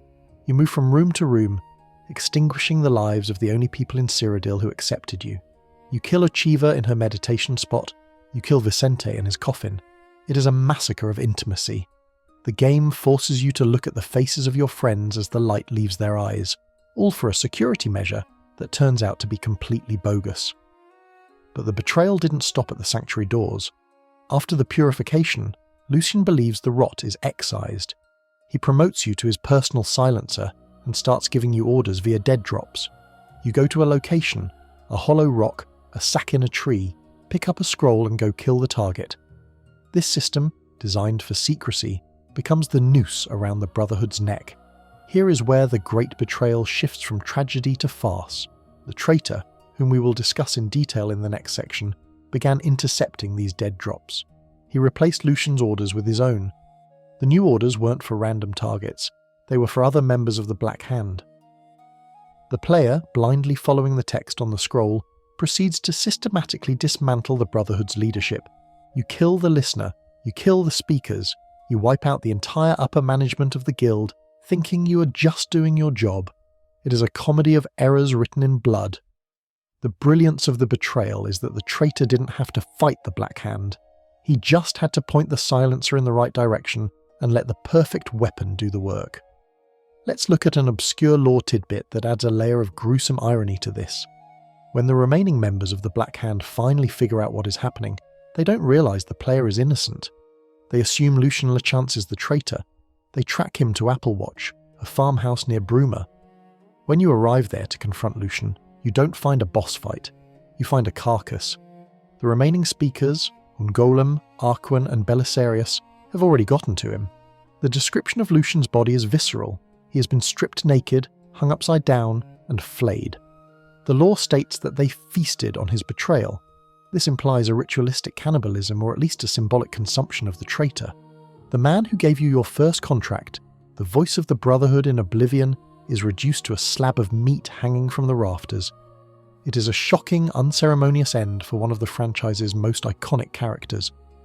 The scene at Applewatch is the pivotal moment where the cool assassin guild mask falls off completely. You see the Black Hand for what they are: terrified, reactive, and savage. They didn't hold a trial, they didn't ask questions, they just tortured and butchered their own brother based on a misunderstanding. It proves that for all their rules and tenets, when the pressure is on, they are just animals. There is a significant fan theory and community debate surrounding the Night Mother's role in this. Fans often ask, why didn't the Night Mother stop it? She is psychic. She talks to the listener. She knows who the real traitor is. Why did she let Lucien order the purification? Why did she let the Black Hand kill Lucien? The theory suggests that the Night Mother wanted this to happen. The theory posits that the Dark Brotherhood had become weak, complacent, and bloated. They were too comfortable in their sanctuaries, too focused on politics. By allowing the traitor to wreak havoc, the Night Mother effectively pruned the tree. She allowed the weak branches to be cut off so the organisation could be reborn. It's a ruthless interpretation, but it fits the profile of a deity who demands child sacrifice. To the Night Mother, Lucien Lachance wasn't a beloved son. He was just an employee who had outlived his usefulness. His death, and the death of the Cheydinhal family, was just a spring cleaning of the soul budget. Another angle of this debate is the competence of Lucien Lachance. Was he actually a good leader? He failed to spot the traitor. He ordered the death of his best agents. He failed to secure his own communication lines. In the end, Lucien Lachance is a tragic figure not because he was evil, but because he was arrogant. He thought the system was foolproof. He thought the tenets protected him. He didn't realise that a system built on murder is inherently unstable. The legacy of the Cheydinhal Betrayal echoes into Skyrim. In the 5th game, you can summon the spectral assassin, the ghost of Lucien Lachance. His dialogue is full of nostalgia. "I once knew a sanctuary like this," he says when you enter the Dawnstar Refuge. He speaks of the purification with a tone of deep, melancholic regret. It implies that even in death he is haunted by the mistake he made. He knows he killed his family for nothing. He knows he died a traitor's death despite being loyal to the end. This event also marks the transition from the romantic era of the Brotherhood to the decayed era. After Cheydinhal, the Brotherhood never really got its mojo back. They lost their stronghold in the Imperial province. They lost their leadership structure. The Great Betrayal was the beginning of the end. The Brotherhood in Skyrim is just the rubble left over from the explosion that happened at Applewatch. The brutally honest takeaway here is about the fragility of trust in a criminal enterprise. The Cheydinhal Sanctuary worked because the members trusted each other. They felt safe, but that safety was an illusion. As soon as the suspicion of treason was introduced, the trust evaporated and the knives came out. It shows that you cannot have a family of murderers. Eventually, the nature of the Scorpion takes over. The purification also serves as a critique of the silent protagonist trope. You, the player, are the most efficient killer in the world. But because you are a mute vessel for the player's will, you cannot ask questions. You cannot say, "Hey Lucien, this note looks like it was written by a different person." You cannot say, "Hey Ochiva, maybe we should double check these orders." You just do it. The Brotherhood fell because its greatest weapon, you, had no conscience and no voice, and what was achieved? Nothing. The traitor was still at large, the Black Hand was decimated, the listener was dead. The Cheydinhal Sanctuary was a ghost town. The only thing the purification accomplished was creating a massive pile of bodies for the cleanup crew. So, when you look back at the glory days of Oblivion, remember the blood on the floor of the Cheydinhal Sanctuary. Remember the look on Vicente's face when you drove the stake through his heart. It wasn't a heroic battle against evil. It was a bureaucratic error corrected with a massacre. It was the moment the Dark Brotherhood proved that their greatest enemy wasn't the Morag Tong, or the guards, or the dragons. It was their own blind, unwavering obedience to a system that didn't care if they lived or died. The stage was now set. The hand was severed. The family was dead. And standing in the centre of the carnage was the man who orchestrated it all. A man whose hatred for the Brotherhood was matched only by his intimate knowledge of how to destroy it. While Lucien Lachance was being flayed alive in a farmhouse, the architect of his destruction was standing right there in the room, feigning shock and outrage. We have arrived at the man who almost single-handedly ended the Dark Brotherhood, Mathieu Bellamont. If Lucien was the arrogant face of the organisation, Mathieu was the cancer growing silently in its gut. The brutally honest truth is that Mathieu Bellamont is the most successful antagonist the Brotherhood has ever faced because he understood a fundamental truth that the Black Hand ignored. The Brotherhood creates its own demons. Mathieu wasn't a paladin of the 9 divines. He wasn't a rigid Imperial Guard captain obsessed with the law. He was a broken, twisted psychopath who out-crazied the crazy cult. His story is the ultimate revenge tragedy. We often think of the Brotherhood as the ones who knock on the door in the night, but Mathieu Bellamont is what happens when the person behind the door survives and decides to knock back. To understand the sheer scope of his hatred, we have to look at his origin, which serves as our core in-game fact for this section. In the Elder Scrolls Dwarf, Oblivion, during the final confrontation in the Bravil Crypt, Mathieu reveals his motivation. As a child, he witnessed the Dark Brotherhood assassinate his mother, and the assassin who held the blade? Lucien Lachance. This isn't just a backstory, it is the engine of the entire plot. Mathieu didn't run away in fear, he didn't go to the guards. In a moment of trauma-induced psychosis, he killed his own father, in some tellings, or simply embraced the violence, severed his mother's head, and decided then and there to destroy the Brotherhood from the inside. He realised he couldn't destroy them as an outsider. They were too hidden, too powerful. So, he joined them. He dedicated his entire life to becoming the thing he hated most. He rose through the ranks, killed innocents, prayed to a void he despised, and sat at the table with the man who killed his mother, all while smiling and waiting for the perfect moment to strike. That level of commitment, decades of deep-cover sleeper agent work, is terrifying. It makes him one of the most disciplined characters in Elder Scrolls history. And then, there is the head. We cannot talk about Mathieu without talking about the luggage he carries. In the game, you eventually discover that Mathieu Bellamont has kept his mother's severed head for his entire life. He keeps it in a basket. He treats it like a confidant. This is the brutally honest look at what trauma does in Tamriel. He created his own twisted version of the Night Mother. The Brotherhood worships a mummified corpse of a mother figure. Mathieu worshipped the rotting head of his actual mother. It is a grotesque parody. He held a mirror up to the Brotherhood and said, "You think your worship of dead women is holy? Look at this. This is what you are." His plan, the Great Treachery, was a masterclass in administrative sabotage. He didn't use brute force. He used the Brotherhood's own bureaucracy against them. He saw the weakness in the dead drop system we discussed earlier. He realised that if you control the information, you control the weapon. By swapping the orders, he turned the silencer, you, into a heat-seeking missile aimed at the Black Hand. He didn't have to lift a finger to kill the speakers, he just had to change a name on a scroll and let the Brotherhood's blind obedience do the rest. It was an ironic punishment. The Brotherhood demands unquestioning loyalty, so Mathieu used that loyalty to make them eat themselves. Let's dig into an obscure lore tidbit found in Mathieu's diary, which players can discover in the basement of the Apple Watch farmhouse. The diary reveals that Mathieu had been planning this for years, but his hatred wasn't just for Lucien, it was for the Night Mother herself. He viewed her as the source of the evil. He calls her the Old Crone, and expresses a desire to not just kill the members, but to desecrate her remains and sever the link to Sithis permanently. He writes, "I will slit her throat and feed her to the worms." This confirms that Mathieu wasn't just a political rival, he was a theological terrorist. He wanted to kill the religion, not just the people. This leads us to a fascinating point of contention and fan debate.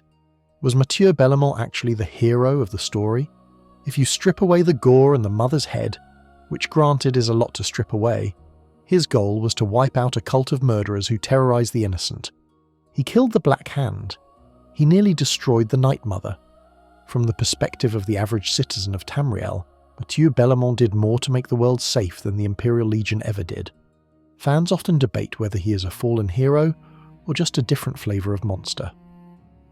The consensus usually lands on monster, largely because he killed plenty of innocents to maintain his cover, but the argument for his utilitarian efficacy remains. He did what no one else could. He brought the Brotherhood to its knees. There is also a debate about his class and skills. Mathieu is a Breton, a race known for magic and resistance to magic. Yet, in the game, he uses a dagger and fights like a rogue. However, during the final battle he summons a zombie. This suggests he dabbled in necromancy, much like the Brotherhood he despised. It reinforces the theme that he became what he beheld. In his quest to destroy the monsters, he became a necromantic matricidal murderer. He is the abyss gazing back. The confrontation in the crypt of the Night Mother is the psychological climax of the faction quest. Mathieu reveals himself not with a shout but with a manic breakdown. He kills the other two remaining speakers, Arquen and Belisarius, or attempts to, and rushes the coffin. It is a frantic, desperate act. After years of cold calculation, he finally snaps. He is just a boy trying to avenge his mother, screaming at a skeleton. But let's look at the brutally honest incompetence of the other speakers during this reveal. Arquen, the Ultima speaker who helped skin Lucien, is standing right there. She watches Mathieu kill innocents, she watches the betrayal unfold, and she still trusts him until the knife is literally in her back. It shows just how effective Mathieu's camouflage was. He played the role of the loyal, quiet bureaucrat so well that even when the evidence was screaming traitor, the Brotherhood couldn't see it. They were looking for a monster with fangs, not the polite Breton with the basket. Mathieu's legacy is the total destabilization of the Brotherhood. Even though the player kills him in the crypt, the damage is done. The Black Hand is dead, the trust is gone, the secrecy is blown. The Brotherhood that emerges from the crypt is a shadow of its former self. Mathieu won. He died, yes, but he accomplished 90% of his mission.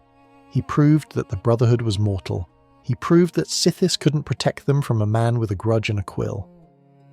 There is a tragic element to his relationship with his mother's head. In his dialogue, he speaks to it with genuine affection. Mother is displeased. It suggests a profound fracture in his psyche. He didn't just want revenge, he wanted to save his mother. By keeping her head, he convinced himself she was still with him, guiding him. It is a dark reflection of the listener's relationship with the Night Mother. The listener hears a ghost. Mathieu hears his own madness projected onto a skull. In a way, Mathieu was his own listener, his own speaker, and his own silencer. He was a dark brotherhood of one. The traitor's hate also exposes the flaw in the Brotherhood's recruitment policy. They recruit people who are good at killing, regardless of why they are good at killing. They saw Mathieu, a talented, ruthless young killer, and said, "You're hired." They never did a background check. They never asked, "Hey, did we murder your family?" Their arrogance blinded them. They assumed that once you drink the Kool-Aid, or the blood, you are loyal forever. Mathieu proved that hate is a stronger motivator than faith. We should also consider the setting of his demise, the crypt in Breville. It is damp, underground, and filled with the ghosts of the past. Mathieu dies at the foot of the Night Mother's coffin. In the end, he becomes just another body in the pile he hated. There is no grand exit for him. He is cut down by the silencer, the very weapon he sharpened. It is a poetic end. The tool breaks the user. Mathieu Bellamont stands as a warning to any secret society. The most dangerous enemy is not the one storming your gates with a battering ram. It is the one sitting next to you at dinner, laughing at your jokes, waiting for you to take a sip of the poisoned wine. He is the embodiment of the enemy within, and while Mathieu was removed, the vacuum he left behind was catastrophic. The Brotherhood was headless, handless, and terrified. The surviving member, Arquin, makes a desperate decision to try and salvage the guild, a decision that leads us away from the intricate politics of Cyrodiil and into the slow, rotting decline of the Fourth Era. Mathieu broke the machine, and no amount of duct tape or prayer was going to fix it. The history of the Dark Brotherhood is a graph that trends sharply upward for centuries, hits a peak during the Oblivion crisis, and then, immediately following the death of Mathieu Bellamont and the decimation of the Black Hand, falls off a cliff. We are entering the Fourth Era. This is the Dark Age of the Dark Brotherhood. If the Third Era was their Empire Strikes Back, full of power, drama, and high stakes, the Fourth Era is their straight-to-DVD sequel that nobody asked for, characterised by budget cuts, bad writing, and a cast of characters who seem to have forgotten the plot. The brutally honest truth about the 200 years between Oblivion and Skyrim is that the Brotherhood didn't just lose their way, they became pathetic. They went from being the boogeymen of Tamriel, the shadow that kings feared, to a disjointed collection of squatters hiding in caves, desperately hoping someone would drop a coin in their cup. The fear evaporated, the mystique rotted away, and the silence of the Night Mother became deafening. To understand this decline, we have to look at the geopolitical mess that was the Fourth Era. The Empire crumbled, the Thalmor rose, the Great War ravaged the continent. In times of total war, subtle assassination loses its market value. When armies are burning down entire cities, nobody wants to pay 500 gold to have a single merchant quietly strangled. Death was free and abundant. The Brotherhood's premium service was no longer a luxury commodity, it was obsolete tech. A core in-game fact that paints this picture of desolation is found in the journals of Cicero. Before he arrives in Skyrim with his wagon and his madness, Cicero travels across Tamriel, documenting the state of the remaining sanctuaries. His journal is a litany of failure. It reads like the diary of a man watching a slow-motion car crash that lasts for decades. He records the closure of the sanctuary in Bruma. He notes the silence from Cheydinhal. He mentions that the Black Hand is effectively non-existent. There is no council. There are no new speakers being promoted. There is just a slow, grinding attrition. The most embarrassing blow, however, came from the west. This brings us to an obscure lore tidbit that really highlights just how far the mighty had fallen. According to Cicero's journal, the sanctuary in Wayrest, a major city in High Rock, was destroyed. But it wasn't destroyed by a crusade of holy paladins or a team of elite imperial battle mages. It was destroyed by corsairs, pirates. The Dark Brotherhood, the masters of stealth and death, were overrun by a bunch of drunk sea raiders looking for loot. Think about the indignity of that. A group that claims to serve the primal force of the void, a group that once assassinated an emperor, couldn't defend their own front door against a disorganized mob of buccaneers. It suggests that the quality of the average assassin had plummeted. The Shadowscales were gone. The discipline was gone. The Wayrest Sanctuary likely fell because the assassins inside were untrained amateurs who didn't know which end of the dagger to hold. It was the moment the Brotherhood stopped being a predator and became prey. But the physical destruction of the sanctuaries was just a symptom of the spiritual rot. The Night Mother had stopped speaking. For years, then decades, then nearly a century, there was no listener. The position remained vacant. The Black Hand was just a few speakers shouting into the void, getting no reply. This silence broke the organization's spine. Without a listener, there are no contracts from the Night Mother. Without contracts from the Night Mother, the Brotherhood has to rely on rumours and local contracts. This shift fundamentally changed the nature of the guild. They stopped being a religious order carrying out the will of Sithis and started being a localised murder-for-hire gang. They lost their divine mandate. This is where the competence drain accelerated. If you are a talented mage or warrior in the Fourth Era, why would you join a group of weirdos in a cave who worship a mute mummy? You'd join the College of Winterhold, or the Companions, or the Imperial Legion. The Brotherhood started scraping the bottom of the barrel for recruits. We also have to talk about the destruction of the Breville Sanctuary, the spiritual headquarters. As we touched on briefly before, a drug war involving a skooma trafficker named Claudius Arcadia erupted in Breville. The violence got so bad that the crypt was threatened. The surviving members of the Brotherhood didn't stand and fight. They ran. They dug up the Night Mother and fled. This flight turned the leadership into refugees. For years, the Keeper, Cicero, was just a homeless man with a coffin, wandering the roads, rejected by other sanctuaries who didn't want the heat that came with the matron. There is a significant fan theory regarding this period known as the Penitus Oculatus conspiracy. Fans debate whether the decline was purely due to incompetence, or if it was a systematic dismantling by the Empire's new security force, the Penitus Oculatus. We know in Skyrim that Commander Maro is hunting the Brotherhood. The theory suggests that after the assassination of the last Septim Emperor, even though the Brotherhood didn't actually do it, they took credit or were blamed in the chaos.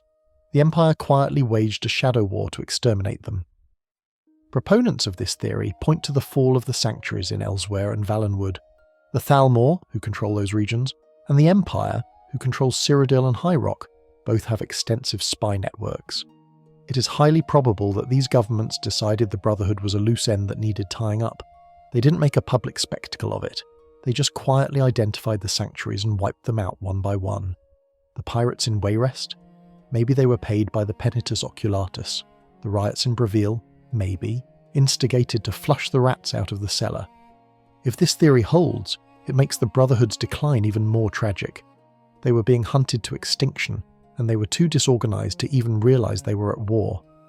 By the time the timeline reaches the start of the Elder Scrolls IV, Skyrim, the Dark Brotherhood is effectively dead everywhere except for one damp cave in the pine forest of Falkreath. And let's look at that sanctuary. It's not a hidden fortress. It's a hole in the ground with a door that asks a riddle everyone knows. Inside, the vibe is less High Church of Sithis and more frat house for goths. The loss of influence is palpable in the game world. In Oblivion, if you mentioned the Dark Brotherhood, NPCs would whisper in fear. In Skyrim, guards mock you. Psst, I know who you are. Hail Sithis. They say it with a sneer. They aren't afraid. They treat the Brotherhood like an open secret, a local nuisance rather than a cosmic threat. The organisation has lost its greatest weapon, its reputation. The financial situation in the Fourth Era is also dire. In the glory days, the Brotherhood had gold flowing in from nobles and kings. In Skyrim, the Sanctuary is poor. Nazir, the Redguard assassin, hands out contracts that pay a few hundred gold pieces. You're killing people for the price of a decent sword. They are taking jobs to kill beggars, miners and bards. It's subsistence farming, but with murder. They are killing hand to mouth. This economic desperation forced them to abandon their standards. They couldn't afford to be picky about clients. They couldn't afford to investigate if a target was worthy, or if the contract violated some obscure rule. If the coin was good, the knife went in. This erosion of standards alienated the few remaining purists and attracted only the greedy and the desperate. We also see the loss of magical prowess. The Cheydinhal Sanctuary had a store that sold enchanted items and unique spells. The Falkreath Sanctuary has a spider named Liss. They lost their arcane library. They lost their alchemical gardens. The knowledge passed down for generations was lost in the fires of the destroyed sanctuaries. The current generation of assassins is essentially uneducated. They know how to stab, but they don't know the art of the weave. They are blunt instruments in a world that requires precision. And where was Sithis during all this? The void remained silent. The theology of the Brotherhood relies on the idea that Sithis wants souls.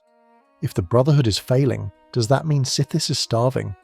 Or does it mean, as we discussed earlier, that Sithis truly doesn't care? The decline of the Fourth Era is the strongest evidence for the nihilistic interpretation of the law. The Brotherhood prayed, they sacrificed, they remained loyal, and their god let them rot. It is the ultimate spiritual betrayal. The surviving members dealt with this silence in different ways. Some, like Cicero, went insane trying to hear a voice that wasn't there. Others, like Astrid, became cynical pragmatists. They stopped looking to the stars and started looking at the ledger. This ideological split, the insane believer versus the cynical leader, is the defining conflict of the Skyrim questline. But it is born from this century of failure. Astrid didn't wake up one day and decide to be a heretic.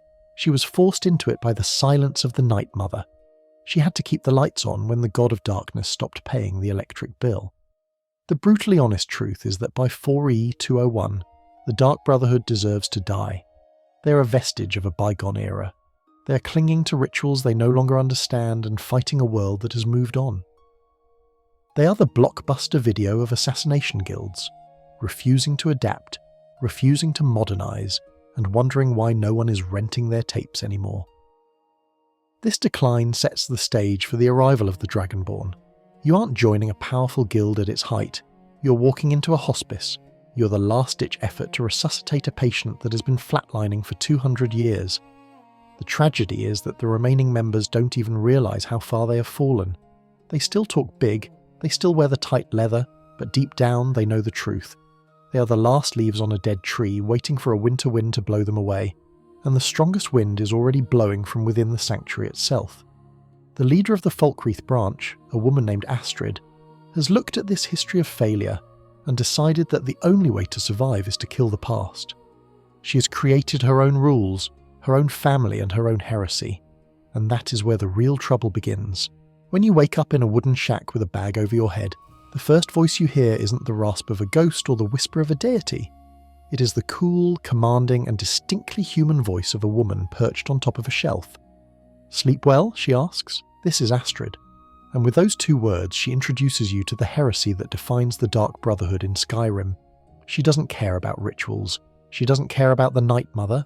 She cares about results. The brutally honest truth about Astrid is that she is the inevitable result of the Fourth Era's silence. For years, the Night Mother didn't speak. The listener didn't listen. The Black Hand was gone. If you were in charge of a group of assassins living in a damp cave, and your god had seemingly ghosted you, what would you do? You would improvise. Astrid looked at the rotting traditions of the Brotherhood and decided they were dead weight. She replaced the faith with something tangible, something warm, something dangerous: family. Under Astrid's rule, the Falkreath Sanctuary isn't a temple to Sithis, it is a clubhouse for misfits. You have a werewolf husband, a grumpy old wizard, a sassy redguard, and a vampire child. They eat together, they joke together, they gossip. It feels less like a death cult and more like a darker version of the Companions.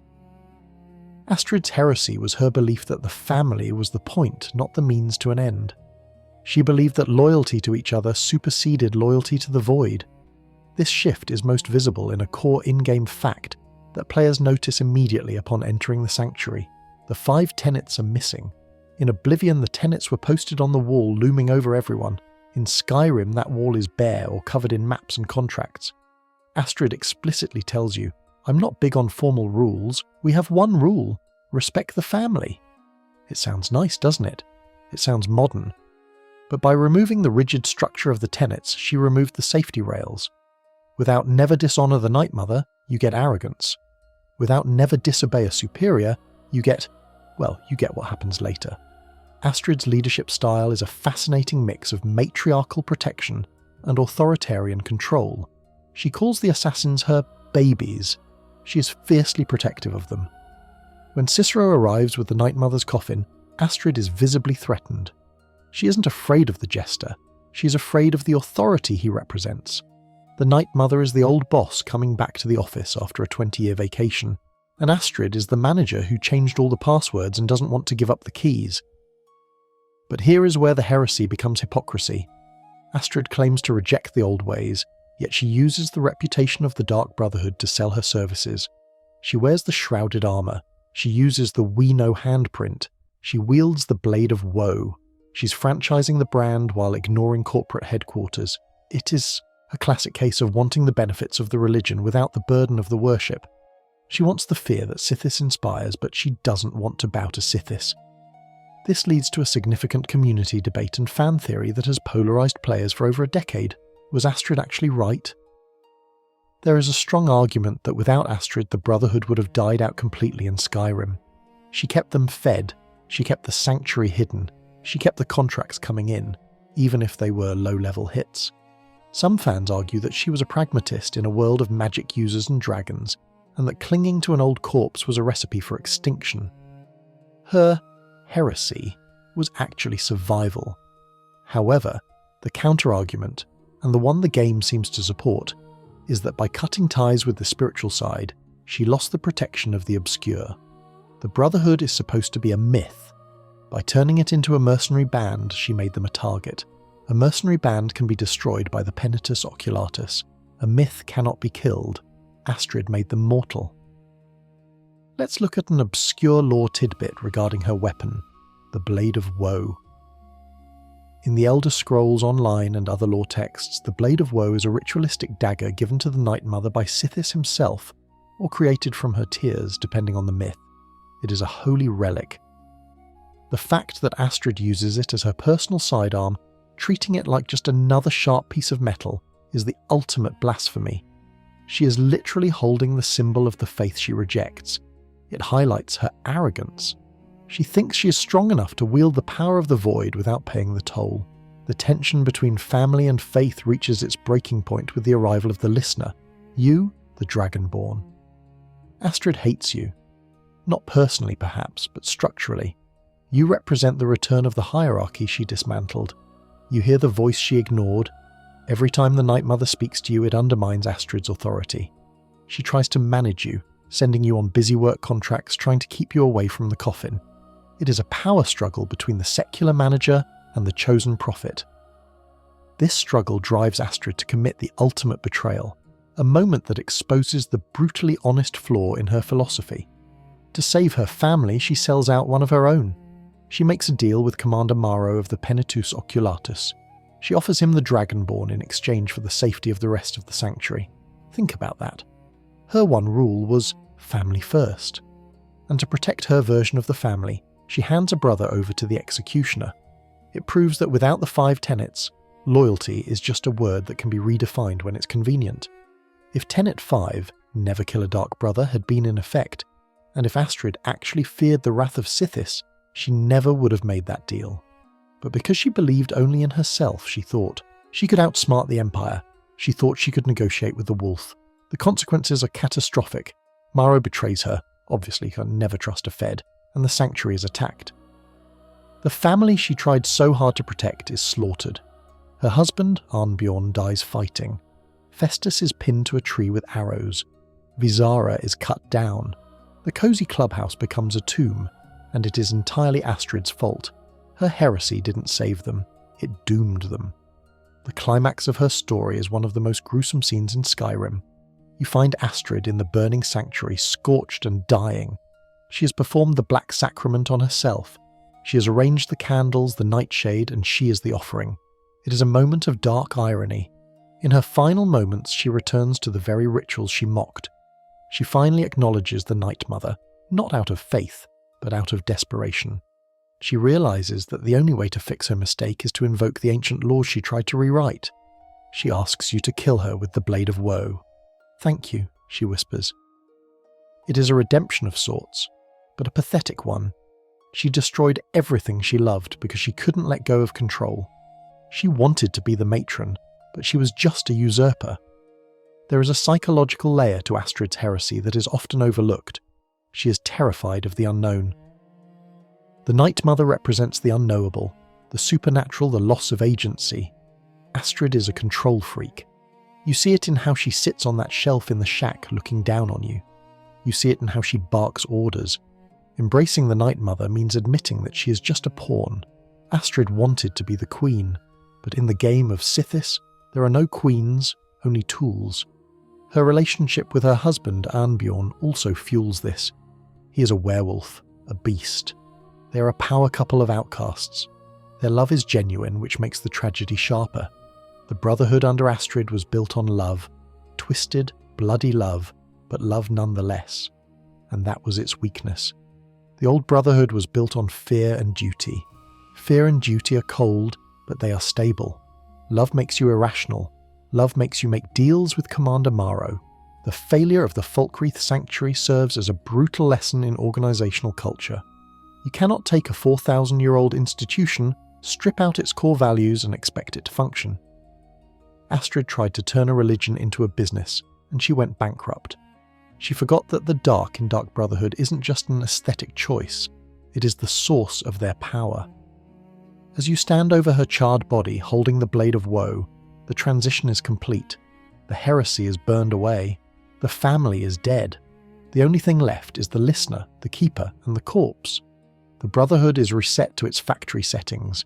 It is a painful reboot, but a necessary one.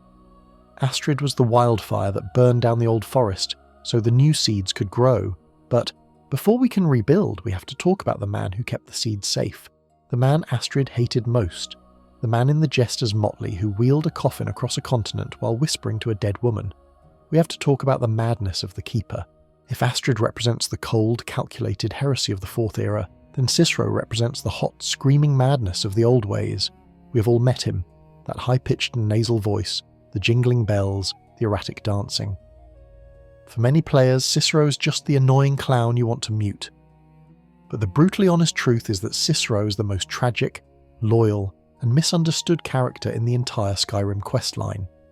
He isn't just a jester, he is a mirror shattered into 1,000 pieces, reflecting the broken state of the Dark Brotherhood back at itself. To understand Cicero, you have to look past the motley and the makeup. You have to look at his job title, the Keeper. In the hierarchy of the Brotherhood, the Keeper is a role of immense prestige and immense burden. They are not the listener. They don't get to hear the cool psychic whispers. They are the janitor of the divine. Their entire existence is dedicated to the physical preservation of the Night Mother's corpse. They clean the bones, they oil the leather, they ensure the coffin is secure. It is a lonely, silent, thankless task. Imagine spending 20 years in a room with a corpse that everyone says can talk, but she never says a word to you. You are the one brushing her hair, what's left of it. You are the one whispering secrets to her, and all you get back is silence. That kind of isolation breaks a mind. It dissolves the ego. The Cicero we meet in Skyrim isn't a person anymore. He is a collection of coping mechanisms stitched together with insanity. This descent is documented in a core in-game fact that acts as one of the best pieces of environmental storytelling in the game, Cicero's journals. If you take the time to read the volumes scattered around his room in the Dawnstar Sanctuary, you don't see a clown. You see a professional assassin named Cicero who is slowly losing his grip. The journals start normal. He is a skilled killer in the Bruma Sanctuary. He is efficient, disciplined, and respected. He talks about the fall of the Sanctuary, the loss of the listener, and his appointment as the Keeper. As the journals progress, the handwriting changes. The syntax breaks down. He starts obsessing over the silence. He starts asking, did she move? Did she speak? He recounts the destruction of the Cheydinhal sanctuary and the flight to Breville. He watches the organisation crumble around him, and as the external world falls apart, his internal world follows suit. The journals are a heartbreaking log of a man trying to stay sane in an insane situation and failing. This leads us to the specific moment he broke, which brings us to our obscure lore tidbit. In his final contract before becoming the Keeper full-time, Cicero was assigned to kill a jester. He stalked this jester for days, he listened to his laughter, he watched him entertain people, and when Cicero finally killed him, something snapped. The journals reveal that he didn't just kill the jester, he became the jester. He writes about the laughter getting stuck in his head. He started wearing the hat. He started dancing. Psychologically, this is a fascinating defense mechanism. Cicero was drowning in the grim, silent reality of death. To survive, his mind adopted the persona of the complete opposite, a fool, a creature of noise, joy, and absurdity. He adopted the jester's persona to fill the silence of the void. The madness wasn't an accident, it was a shield. If he is laughing, he can't hear the screaming silence of the Night Mother. If he is dancing, he doesn't have to feel the weight of the coffin on his back. The relationship between Cicero and the Night Mother is the most brutally honest depiction of faith in the series. Astrid believes in nothing, Cicero believes in everything, and it hurts him. He loves the Night Mother with a devotion that borders on romantic obsession. He calls her mother sweetness dearest. He drags her heavy iron coffin across the entire continent of Tamriel, through war zones and mountains, just to find her a home. Think about the physical toll of that journey. The wagon wheel breaks near Whiterun, a quest we all know. Cicero is stranded. He is desperate. He isn't a high-level assassin in that moment. He's just a scared little man trying to protect his mother from the indignity of the road. When he yells at Laureus the farmer, it's not just annoyance, it's panic. He knows that if the guards open that box, it's over. The lengths he goes to for that corpse are heroic, in a twisted way. He is the Samwise Gamgee of the Dark Brotherhood, carrying the burden that no one else can. However, his arrival in the Falkreath Sanctuary triggers the conflict that tears the guild apart. And this is where the community debate rages. Fans have argued for over a decade. Should you kill Cicero or spare him? When he attacks Astrid, after she sells out the Dragonborn essentially, he flees to Dawnstar. Astrid orders you to kill him. The argument for killing him is obvious. He is dangerous. He attacked the family. He is annoying. He is unpredictable. But the argument for sparing him is rooted in the deep lore. Cicero is the only one who actually follows the rules. He attacked Astrid because she broke the tenets. She disrespected the Night Mother. Under the old laws, which Astrid burned, Cicero was right to attack her. He was the immune system attacking the infection. Furthermore, if you summon the spectral assassin, Lucien Lachance, inside the Dawnstar Sanctuary while hunting Cicero, he gives you a direct piece of advice. The Keeper is a sacred position. Sithis does not wish this. This is huge. The ghost of a former speaker, a direct conduit to the history of the guild, tells you that killing Cicero is against the will of the Dreadfather. This suggests that despite his madness, Cicero is holy. He is protected. Sparing him is the canonical good choice for a true Brotherhood loyalist. If you spare him, he becomes a follower later, dancing and singing by your side, proving his loyalty was never to Astrid, but to the title of listener, which is now you. Let's be honest about his annoying nature, though. It serves a purpose. The Dark Brotherhood is usually depicted as cool, edgy, and whisper quiet. Cicero disrupts that. He forces the player to confront the absurdity of the situation. You are in a room with a mummy, a werewolf, and a vampire. It is a circus. Cicero just dresses the part. His dialogue is filled with double entendres and glee at the macabre.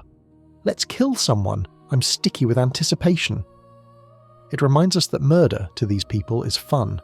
He strips away the stoic mask of the assassin and shows the gleeful psychopath underneath. There is also a tragic irony in his interactions with the listener, you. Cicero wants nothing more than to hear the Night Mother. He has served her for years. He has sacrificed his sanity for her, and yet she speaks to you, a random adventurer who walked in off the street 3 days ago. He is jealous. You can hear it in his voice when he asks, "She spoke to you?" It's the pain of the faithful servant being passed over for the new hire. But because he is the keeper, he accepts it. He bows to you. He serves you. That humility buried under the madness is his redeeming quality. We should also talk about his outfit. The jester's motley.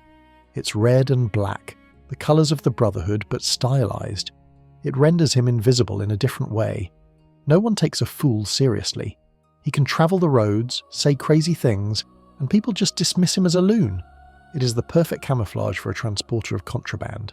Who suspects the clown of dragging a high-value target in his wagon? They just think he's hauling props for a show.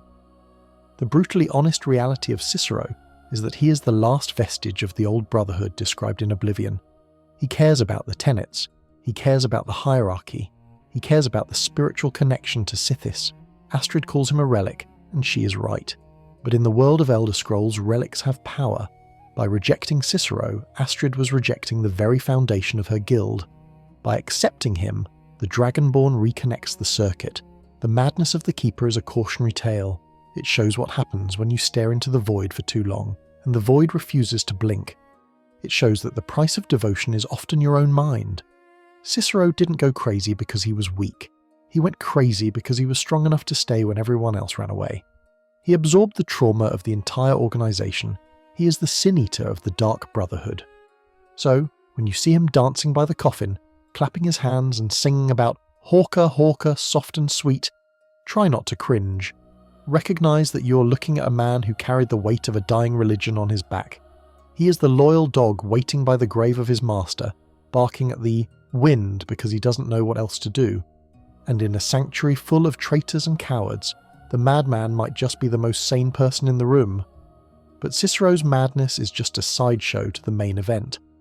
While the keeper was dancing and the leader was plotting, a contract was signed, a contract so massive, so impossible, that it would either save the Brotherhood or bury it forever. We are moving from the jester to the emperor. If Cicero was the chaotic spirit of the Brotherhood, and Astrid was its failed manager, then the contract to kill Titus Mede II was the Hail Mary pass intended to save the franchise. We are talking about the big one, the job that retires you. In the history of the Dark Brotherhood, killing an emperor is the ultimate badge of honour. It is the gold medal of murder.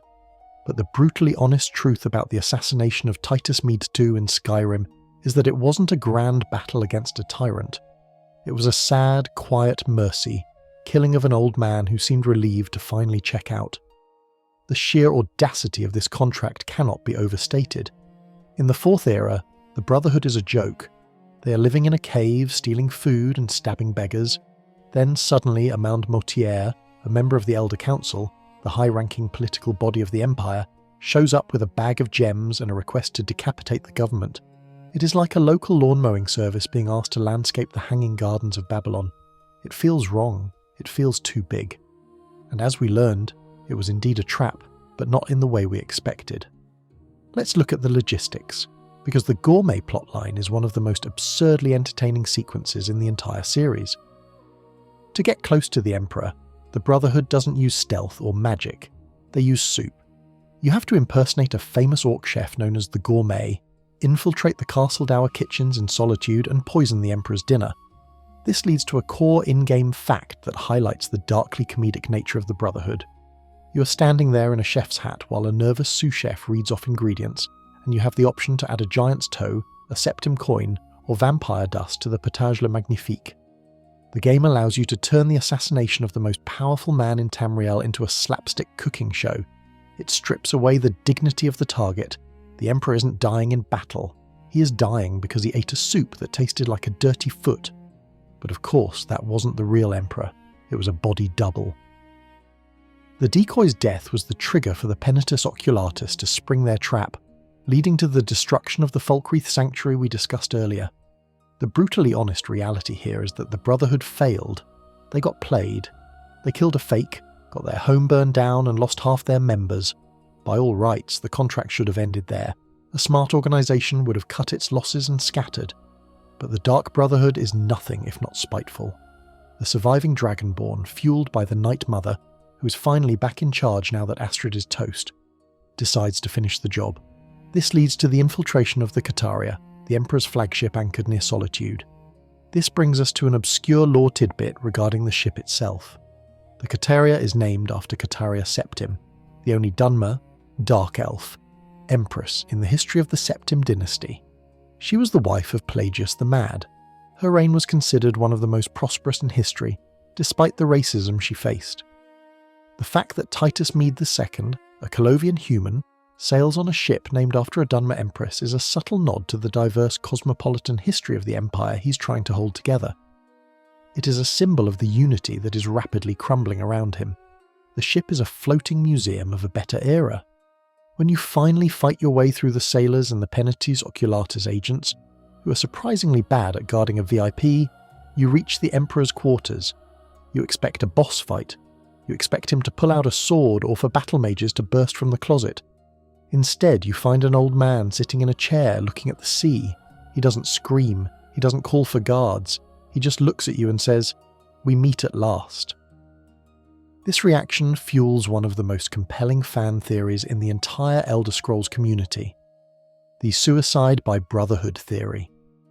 Many players and lore scholars believe that Titus Mede II ordered the hit on himself. Why? Because he knew he was a liability. The Empire was weak. The White Gold Concordat, the treaty with the Thalmor that banned Talos worship, had made him unpopular in Skyrim and Hammerfell. He was seen as the emperor who surrendered. The theory posits that Titus Mede II realised that the only way to unite the Empire against the Thalmor was to become a martyr.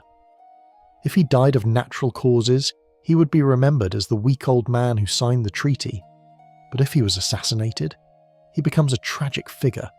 His death could galvanise the next emperor to take a harder stance. Furthermore, by hiring the Brotherhood through Amand Mortier, he could ensure the hit was professional.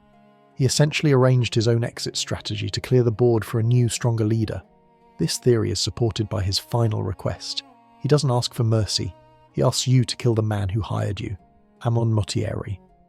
"You can have the gold," he says, "but I ask this one favour. Kill the man who put this contract on me." It is a final power move. He's cleaning up the loose ends. He's punishing the traitor in his own council, using the very weapon the traitor hired. It suggests a level of 4D chess that implies Titus Mede II was far sharper than he appeared. The brutally honest truth about the assassination is that it exposes the difference between the Septim dynasty and the Mede dynasty. In Oblivion, Uriel Septim VII was a figure of prophecy. His death broke the barriers between worlds. When he died, the sky turned red. When Titus Mede II dies, nothing happens. The sky stays blue. The birds keep singing. The guards in Solitude barely change their dialogue. This lack of cosmic consequence is the ultimate insult. It proves that the Mede emperors are just men. They don't have the dragon blood. Not in the same way the Septims did. They don't light the dragon fires. They're just politicians in fancy hats. The Brotherhood kills him, and the world shrugs. It highlights the nihilism of the Fourth Era. The divine right of kings is dead. Power is now just about who has the biggest army or the sharpest knife. However, for the Brotherhood, the consequences are internal. Completing this contract is what saves them. It restores their reputation. The news that the Dark Brotherhood killed the Emperor spreads across Tamriel like wildfire. Suddenly they aren't a joke anymore. They are the Kingslayers. They are the ones who touch the untouchable. This contract drags them out of the gutter and puts them back on the map. It validates the Night Mother's return. It proves that the old ways, and listening to the corpse, yield results that Astrid's family never could. Let's talk about the actual act of the kill. The game gives you agency. You can talk to him, let him finish his speech and then strike, or you can just shoot an arrow from the shadows before he opens his mouth. But the narrative weight leans towards the conversation. The Emperor's calm acceptance is disarming. "And now, it is done," he says as he dies. It is dignified. It makes the assassin feel less like a monster and more like a force of nature. He accepts you like he would accept a storm or a plague. But we have to look at the client, Amand Motieri, waiting in the bannered mare in Whiterun. He represents the slimy underbelly of imperial politics. He believes he's going to rise in power because of this. He thinks he's the puppet master. When you return to him, he is giddy. "You've actually done it." He hands over the location of the payment, a massive cache of gems in a tomb, and then you have the choice. Do you honour the Emperor's final wish? The brutally honest reality is that almost every player kills Motieri. Why? Because nobody likes a snitch, and nobody likes a traitor, but also because the Emperor, the victim, had more honour in his little finger than Motiera had in his whole body. By killing the client, the Brotherhood asserts its dominance. We don't work for you, we are death, and death comes for everyone eventually, even the one who pays the bill. The payout for this contract, 20,000 gold, is the largest single reward in the game. It allows you to renovate the Dawnstar Sanctuary. It buys the new torture chamber, lovely, the secret entrance, and the banners. The Emperor's death literally pays for the Brotherhood's resurrection. His blood is the mortar for their new home. There is a deeper irony in the fact that the assassination takes place in Solitude, the heart of imperial power in Skyrim. The city is fortified, it is full of the Legion, and yet the Emperor dies alone in a cabin a few hundred yards from the docks. It shows the hollowness of the Empire's strength. All that armour, all those walls, and they couldn't stop one person in leather armour. It reinforces the Brotherhood's core philosophy. Walls do not stop the void. The assassination of Titus Meade also serves as a callback to the Brotherhood's origin. Remember, they killed the Potentate in the Second Era to end an empire. Here they kill an emperor to keep the lights on. It shows how the scale of their ambition has shifted. They aren't trying to change history, they're just trying to survive it. If the suicide theory is true, then the Dark Brotherhood was just a tool in a political reform package. They were the expensive scissors used to cut the red tape.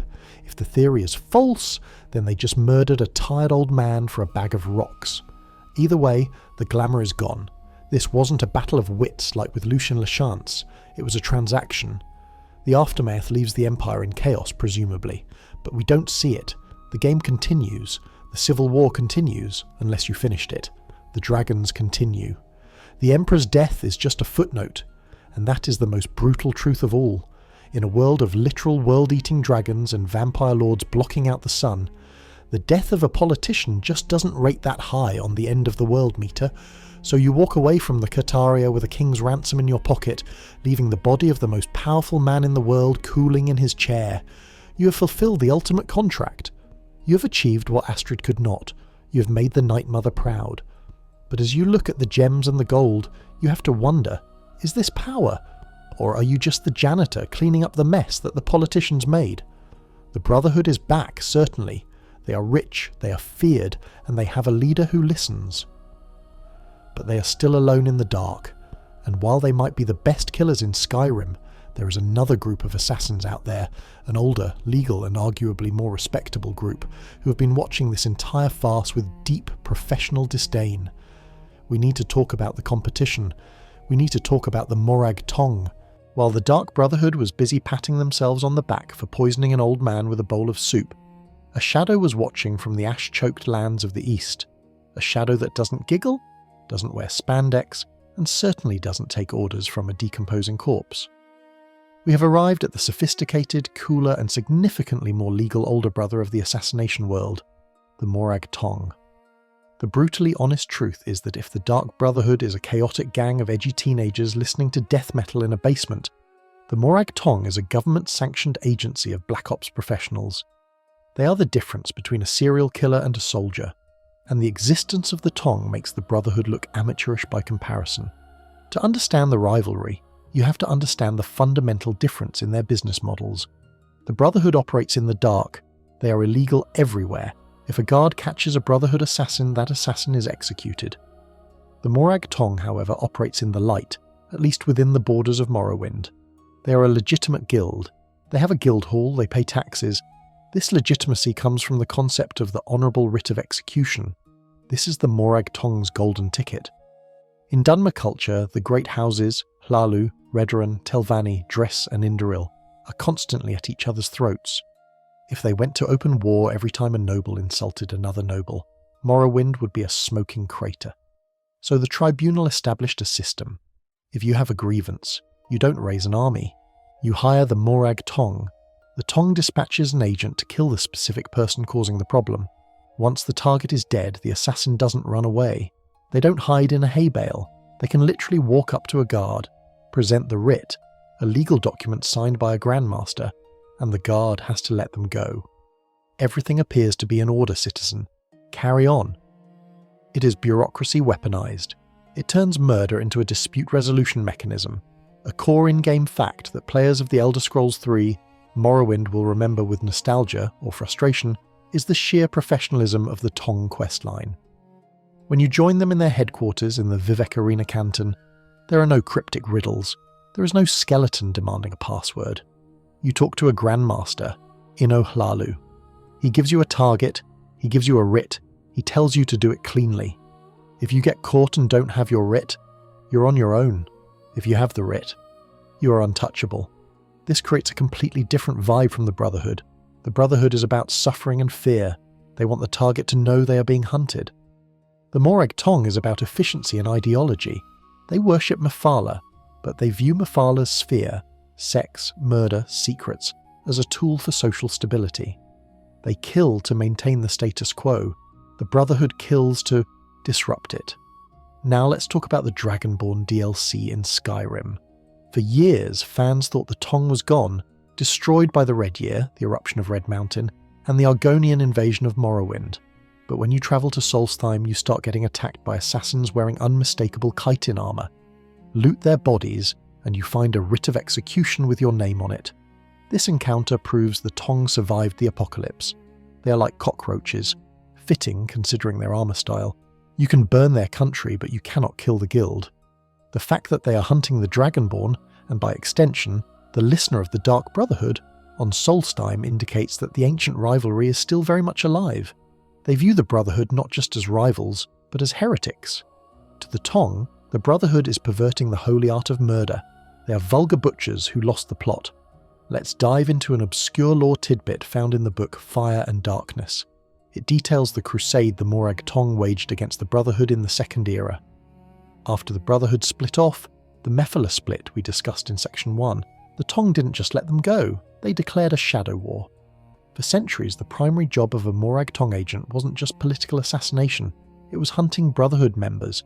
They viewed it as pruning a diseased limb. The text implies that the Brotherhood's secrecy is a direct result of this persecution. They didn't hide in sewers because they wanted to be spooky. They hid because the Morag Tong was systematically exterminating them in the streets. Every time the Brotherhood tried to establish a foothold in Morrowind, the Tong wiped them out. This is why there is no Brotherhood sanctuary in Morrowind, the game. The Tong had a monopoly on death in the east. This leads to a significant community debate. Who would win in a full-scale war? The fan consensus usually leans heavily towards the Morag Tong, and here is why. Discipline. The Brotherhood recruits anyone. Psychopaths, jesters, vampires. The Tong recruit zealots who are trained in a rigorous monk-like tradition. They are disciplined martial artists of death. Furthermore, the Tong has the threads of the web spinner. These are 26 extremely powerful magical artifacts, rings, belts, amulets, gifted by Mephala to the Tong, a Tong agent equipped with the Ring of Khajiit, invisibility and speed, or the Belt of the Armour of God is a walking tank. The Brotherhood has the Blade of Woe and some tight leather.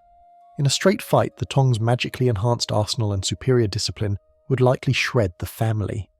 However, the brutally honest weakness of the Morag Tong is their rigidity. They are bound by tradition.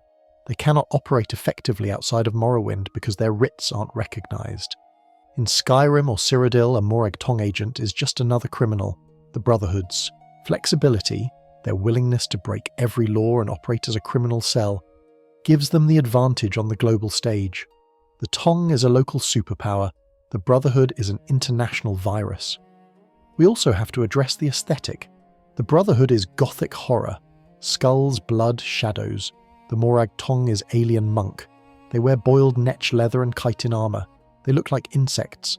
They use strangely curved blades. Their headquarters smell like ash and incense, not rotting meat. This aesthetic difference appeals to a different kind of recruit. The Brotherhood gets the emos. The Tong gets the philosophy mages who are really into knives. The rivalry is also fueled by their respective patrons, Mephala versus Sithis. We know the Brotherhood worships Sithis, the Void, via the Night Mother. The Morag Tong worships Mephala, a Daedric prince. The Tong argues that Sithis is just a force of nature, not a god to be worshipped. and that the Brotherhood is essentially shouting into an empty room. They believe the Night Mother is a lie created by Mephala to trick the Brotherhood. This brings us back to that juicy fan theory, the Mephala's long con. Many loreheads believe that Mephala is actually running both organisations. She's the web spinner after all. What better web than to have two guilds of assassins fighting each other for eternity? One guild kills for order, Tong. One kills for chaos, Brotherhood. Mephala feeds on the conflict. Every time a Tong agent kills a brother, or a brother kills a Tong agent, Mephala laughs. It renders the entire rivalry a cosmic joke where both sides are puppets on the same string. But let's look at the state of the Tong in the Fourth Era. They are hurting. Morrowind was decimated. The great houses are weakened. House Hlalu, their biggest patron, was stripped of its rank. The Tong has lost its political cover. They are operating more like the Brotherhood now, hiding in the shadows, taking jobs where they can. This makes the rivalry even more bitter. They are becoming the thing they hate. In Dragonborn, the Tong assassins you fight aren't the proud executors of the law. They are desperate hitmen trying to settle a score. They are clinging to their writs in a world that no longer cares about their laws. There is a sadness to the Morag Tong. They represent a civilized form of murder that the world has outgrown. The Fourth Era is too messy for honourable writs. It is an era of total war, dragons, and Thalmor death squads. The gentleman assassin who politely hands you a legal document before slitting your throat is an anachronism. The Brotherhood's stab first, ask questions never approach, is unfortunately better suited for the modern, chaotic Tamriel. Yet, the Morag Tong holds on to one thing the Brotherhood lost: dignity. Even in their decline, they don't have jesters. They don't have a rotting corpse they talk to. They have a code. They believe they are keeping the world from falling apart. The Brotherhood embraces the void. The Tong fights to keep the void at bay, one murder at a time. The brutally honest truth is that the Morag Tong is what the Brotherhood wishes it could be: respected. When a noble in Morrowind sees a Tong agent, they feel a mix of fear and relief. The problem will be solved. When a noble in Cyrodiil sees a Brotherhood agent, they just feel terror. The Tong is a scalpel. The Brotherhood is a rusty serrated knife. Both kill, but only one leaves a clean cut. So, when you're on Solstheim and you see those bug-eyed helmets coming at you out of the ash storm, show some respect. You aren't fighting a random bandit. You are fighting the custodians of an ancient art form. You are fighting the last breath of a culture that believed murder could be civilized. They are the professionals, and compared to the circus you've been running in Falkreath, they are a reminder that there is a difference between a job and a calling. But whether you are a licensed executioner of Mephala or a chaotic child of Sithis, the endgame is the same. The contract ends, the heart stops, the soul leaves. And this brings us to the final, most terrifying truth of all. What happens after the kill? What is the retirement plan for an assassin? We have reached the end of the road. We have to talk about the void. We have walked through the blood-soaked history, the broken bureaucracy, the mad jesters, and the silent gods. We have discussed how to join, how to kill, and how to die. But there is one final, brutally honest truth we must confront. It is the question that haunts every assassin in the quiet moments before sleep takes them.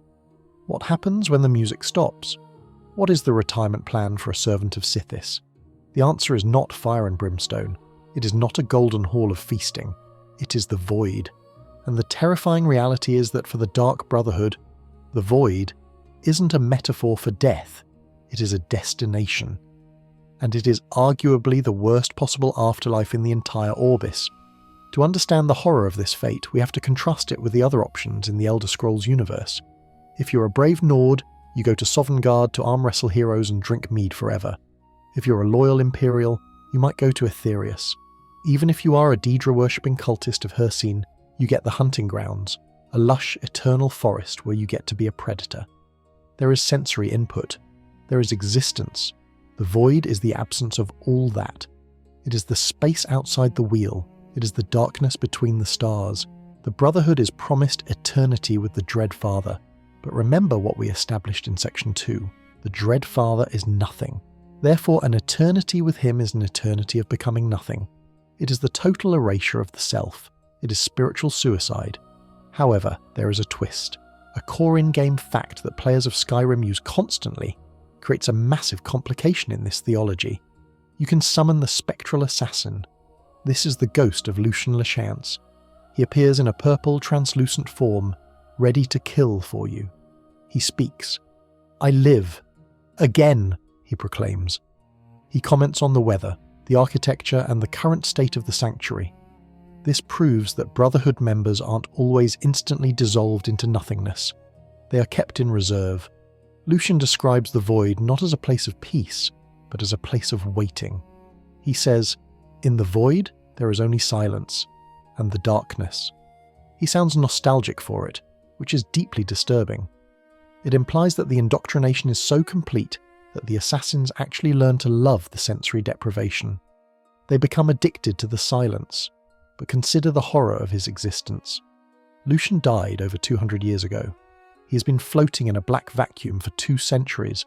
Then suddenly he is ripped out of that peace to stab a mudcrab because the Dragonborn needed help. Then he is banished back. He is a toy in a box, taken out only when the listener wants to play. He has no agency. He has no rest. He is an eternal slave to the contract. This leads to a chilling obscure lore tidbit found in the nuances of the Wrath of Sithis. We know that if you fail the Brotherhood, the wrath comes for you. But what is the wrath? It is a spirit. This suggests that the punishment for bad assassins is to be twisted into a mindless instrument of vengeance. You don't just die, you're recycled. Your soul is stripped of its personality and turned into a weapon to hunt down your former friends. The Brotherhood doesn't waste resources, even spiritual ones. The brutally honest truth is that the Dark Brotherhood functions like a spiritual pyramid scheme. You pay in blood your whole life, expecting a payout of eternal paradise.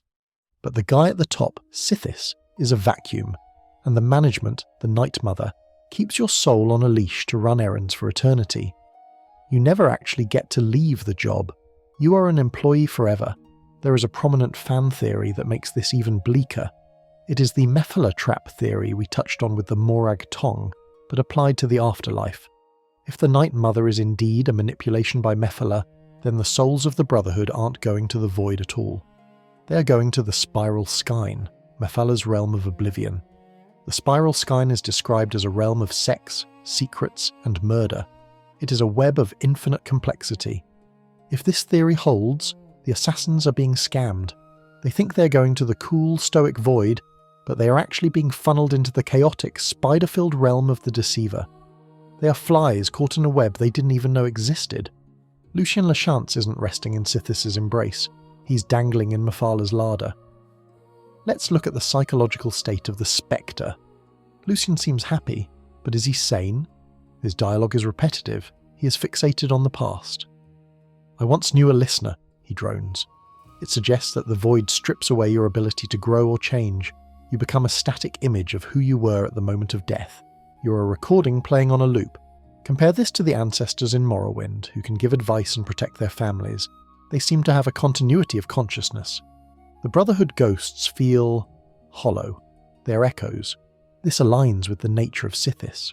Sithis is the is-not, so his children become are-nots.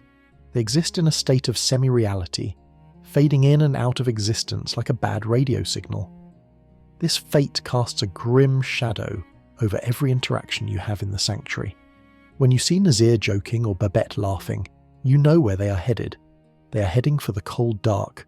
They are heading for the shelf. There is no happy ending for an assassin.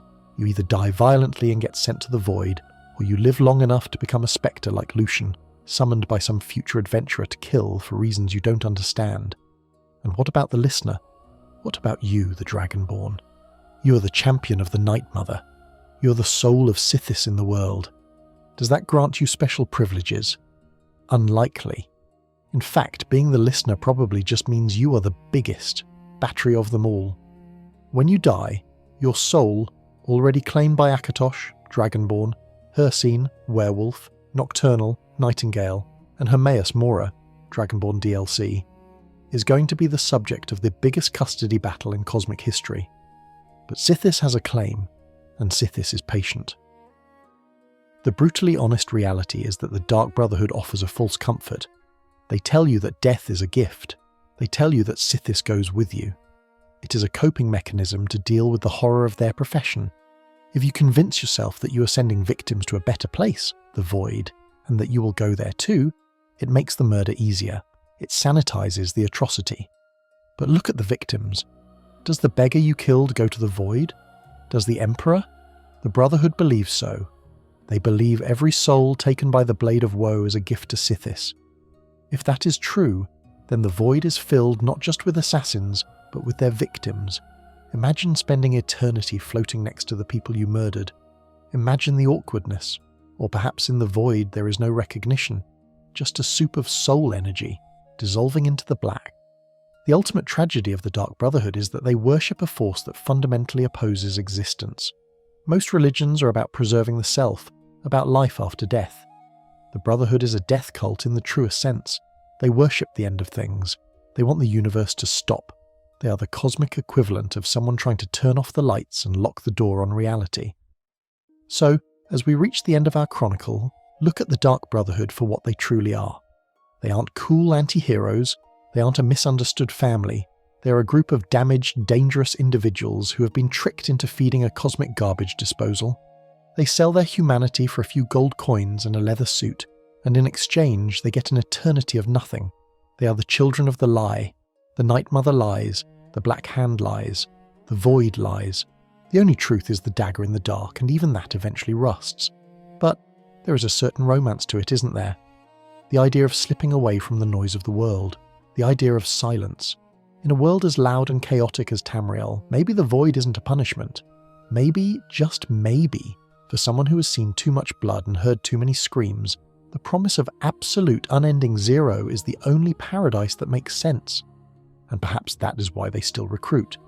That is why, despite the failures, the betrayals and the burnings, the Black Door still asks, what is the music of life?